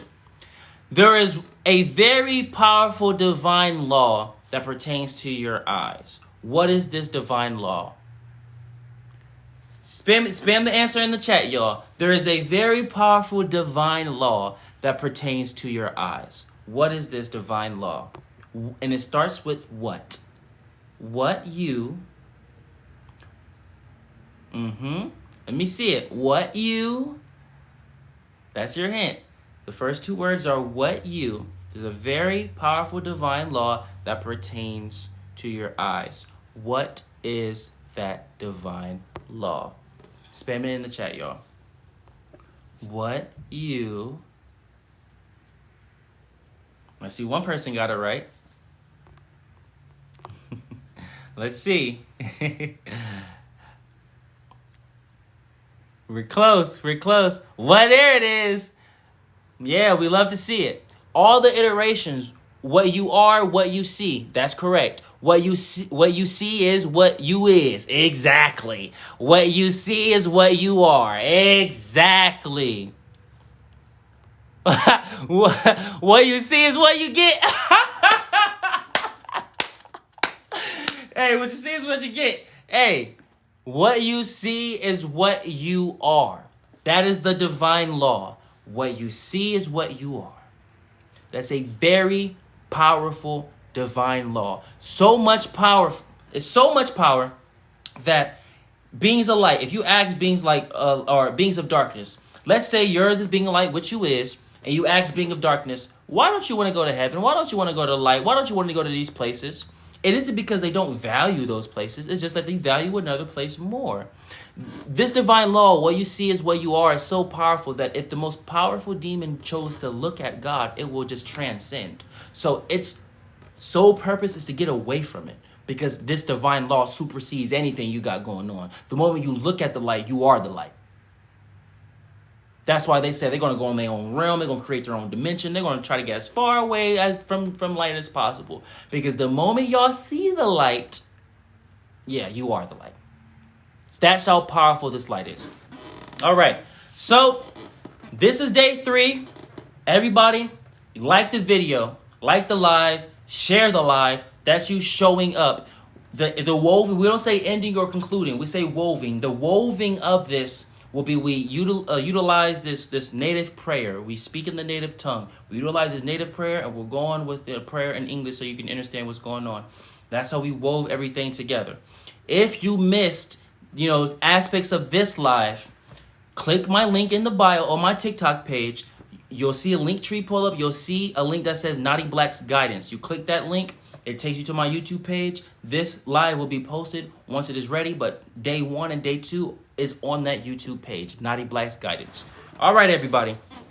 Let's wove this all together with this prayer. Everybody, on a count of 3, get your footing. Take this very deep breath with me. 1, 2, 3. Rise them shoulders. Blow out. Drop them shoulders.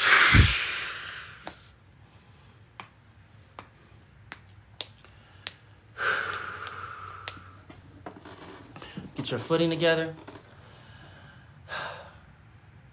Peace unto you all. My name is Nadiie Black. We're very grateful for your presence. We're going to bring forth this prayer. We are Siksika in this vessel, Native American. That means Blackfoot in English. We're very grateful for all of you. Thank you. Remember, we're going live for 7 days. April 7th is the last day. April 8th, we're integrating all of this information. Go on my YouTube page, Nadiie Black's Guidance. Link is in the bio. You'll see Nadiie Black's Guidance. Click that. You'll watch the other days that you've missed if you missed them.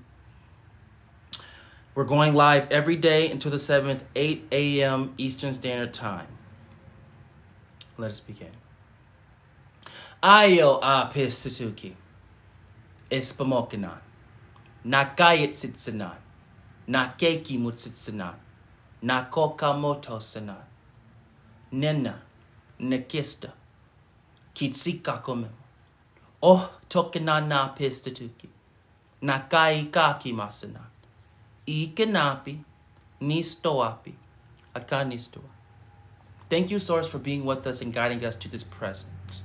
This awareness that we are okay. Today we need not something spectacular.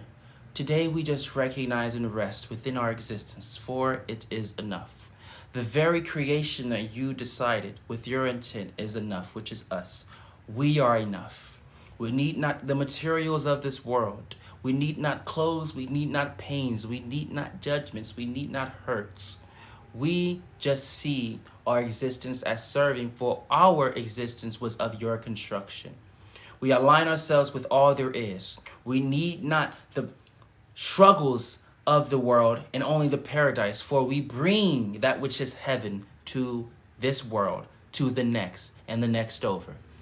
We anchor this light so much so that beings in the galactics, they listen, they watch, they stop, they pay attention. We bring this level of love to all beings that are warring with one another, so much so that they stop the swinging of swords to witness the birth of what is the light.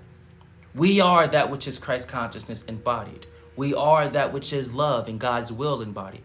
We refer to each other not as king, as queen, or brother or sister, but as God's will. Hey, God's will, how are you doing? It's how we bring forth this reverence for one another, our peers, our aspects, ourselves.